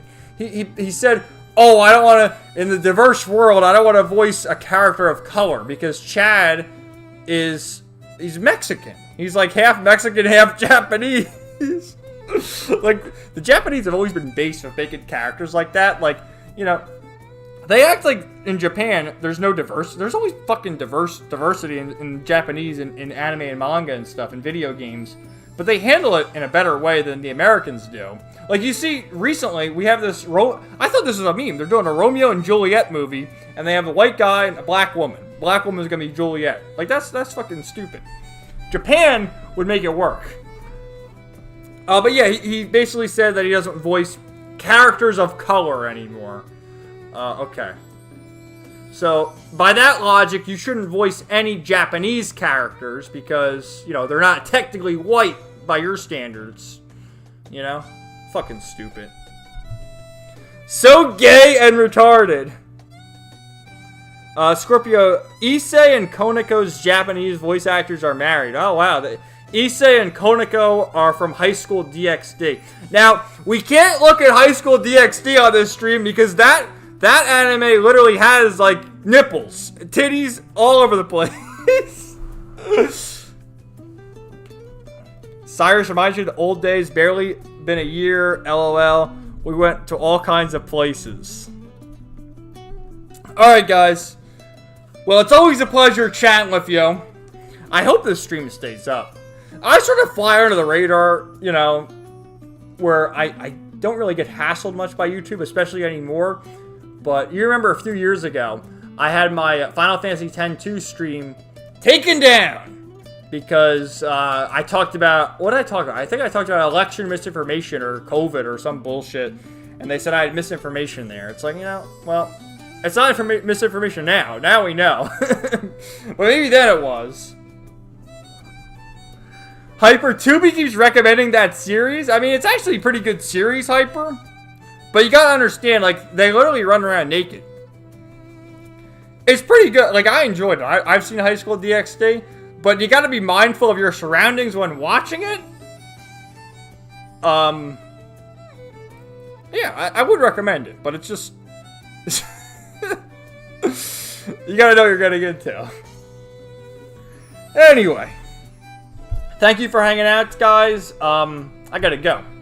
I've got on quite long, and I'll be live again. Feel free to suggest topics to discuss. I'm sure there's gonna be all sorts of crazy news to go over next week, which we will, and then we'll go off on more tangents and take it from there. So yeah, stay tuned. Next Friday, my review of Ys, the Oath in Felghana. And then again, live on Saturdays. So thanks, Hyper, Cyrus, Scorpio, Komanga, everyone else who joined, Ryan, Justin, Dark Samurai, Bats. I haven't seen Bats in a long time. Thanks for joining, man. And we will talk to you later. Peace out.